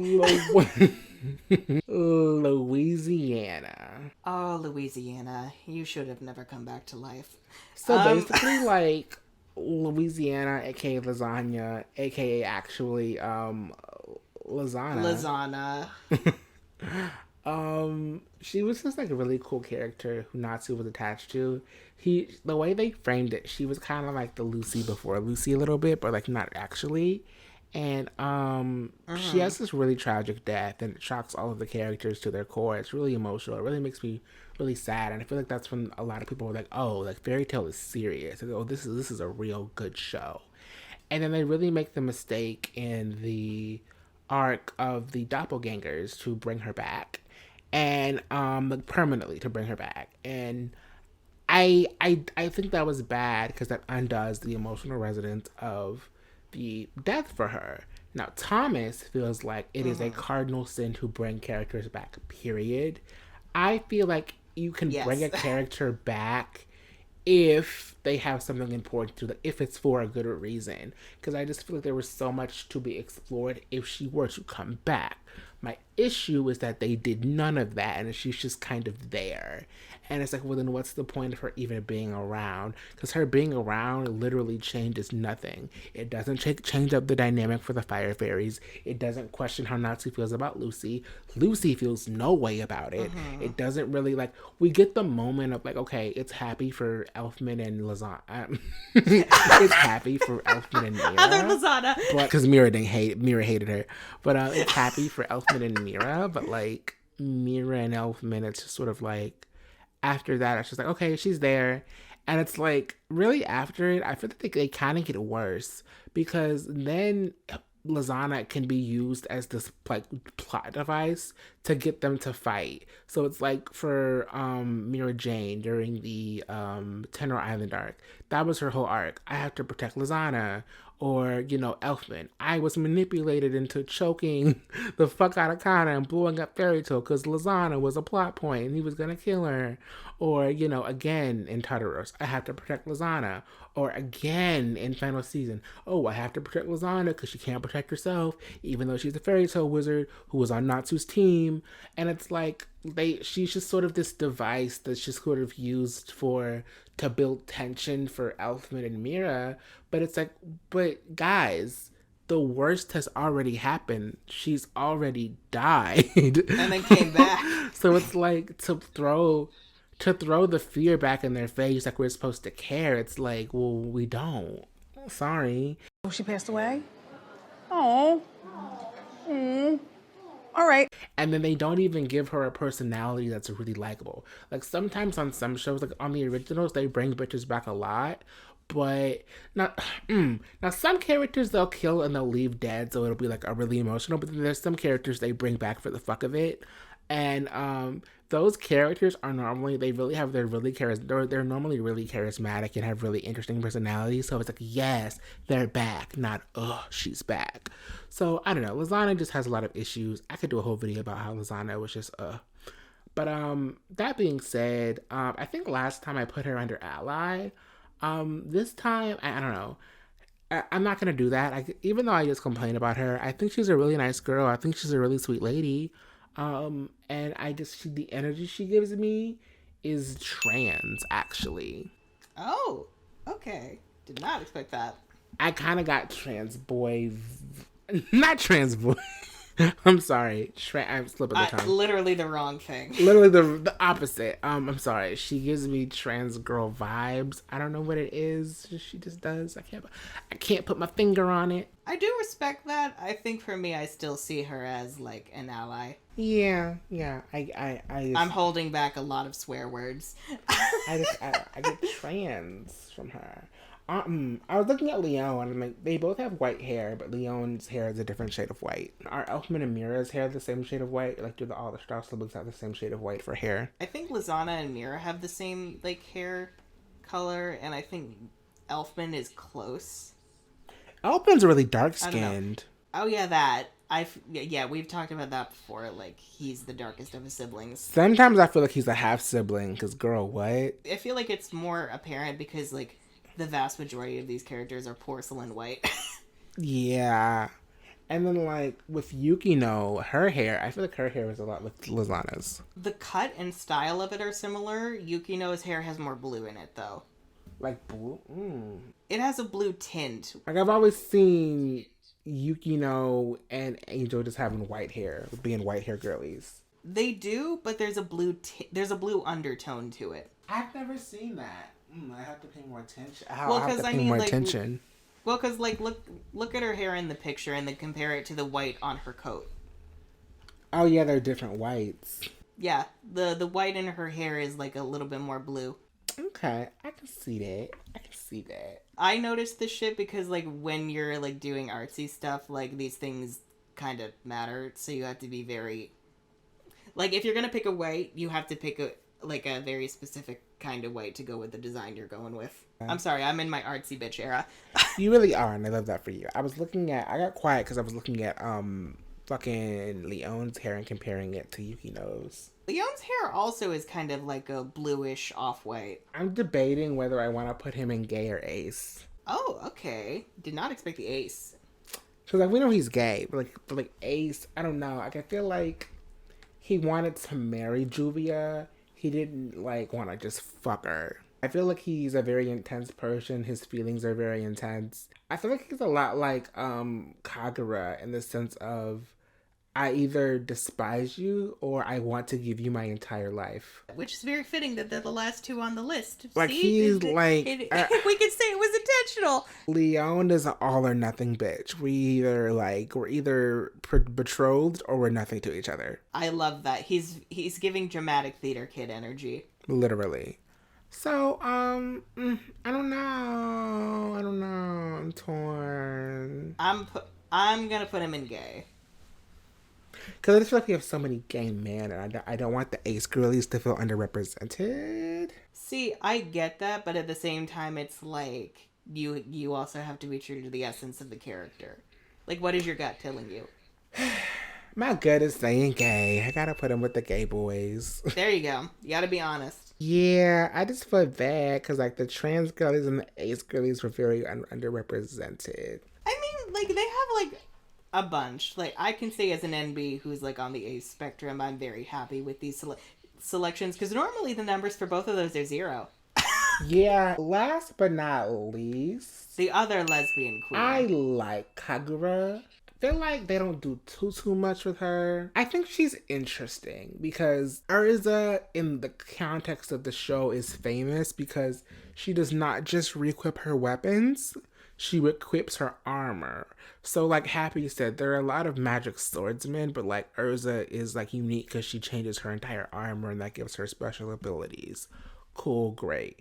Now, sometimes that's a little contradicted because there are armors that seem ancient and old, like before Erza. So it's like, girl, did you create this or not? Is this your idea or not? But I can let that go. I think for Kagura, she's an example of, like, just a really good magic swordswoman. The fact that fucking Ophiuchus was taken down by a sheathed sword, like, girl. Love Kagura, but also, like, we'll unpack it another time. But yeah, Kagura, lesbian queen. We stand. Her girlfriend's Erza. Like, she and Erza they're girlfriends. She literally, I guess they just kind of imply that Kagura is the master of Mermaid Heel, but I feel like technically she's not because guild masters are not allowed to participate in the guild, but, like, they don't show a Mermaid Heel guild master, so, like, what the fuck? Yeah, I feel like it's one of those cases where the guild wasn't important enough for them to come up with a master, and in a way I'm grateful because the other guild masters are kind of jokes. They tend to be losers. Unless they're evil. Yeah, in which case then they'll be threatening. Which, what the fuck? Kind of glad Bob wasn't on this list. We don't talk about Bob. We don't. Okay, so our list look a little different, but I'm happy with them. A little. I'm very happy with them. And, like, you know, there are some places where we disagree, but that's just because we have different interpretations, which, I would be alarmed if they looked identical. I think it's very interesting just because fairy tale in general has a lot of elements and themes in it that I think resonate with queer people, which is very interesting for, like, a very male-focused shonen to have. Yeah. And I feel like we need more voices. We need more voices talking about that. Yeah, and I feel like that's us. I feel like we are the queer girlies of the show, and we appreciate that, and we love that for us. So, yay. I'm just overall happy with the list. I feel like this show is just a bunch of wacky, queer, gay weirdos doing their queer ass shit, and I think that's cool. It's giving it's a house energy. It's giving Pose. Yes, it's giving Pose, like literally the house of Fairy Tale. Literally, fucking Makrafa's house father, that eventually Erza's house mother. Like, yes. Erza is Electra in the making.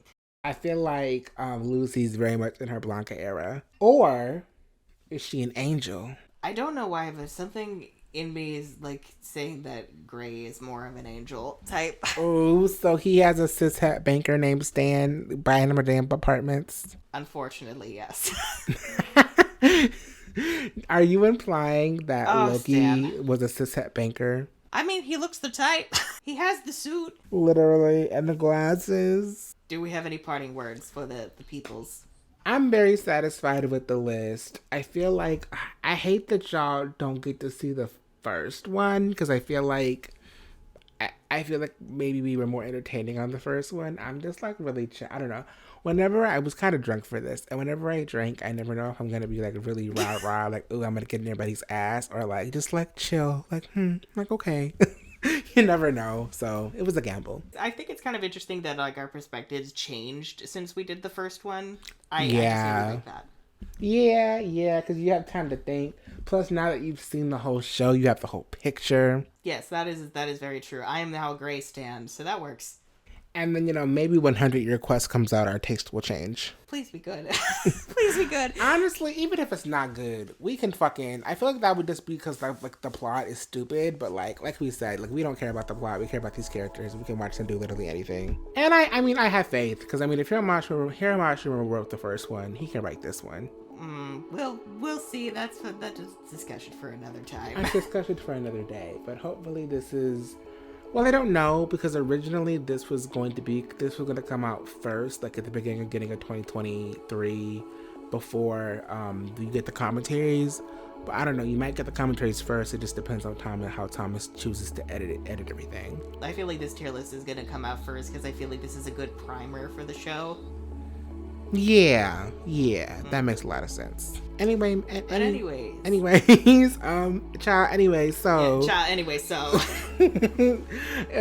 is your child, so you do the damn outro. I hope that y'all enjoyed us rambling about how gay this cast is, and let us know what you think in the comments below. We won't read anything that you say for the sake of our mental health. I mean, I will. Bitch, I will. I don't give a fuck about my mental health.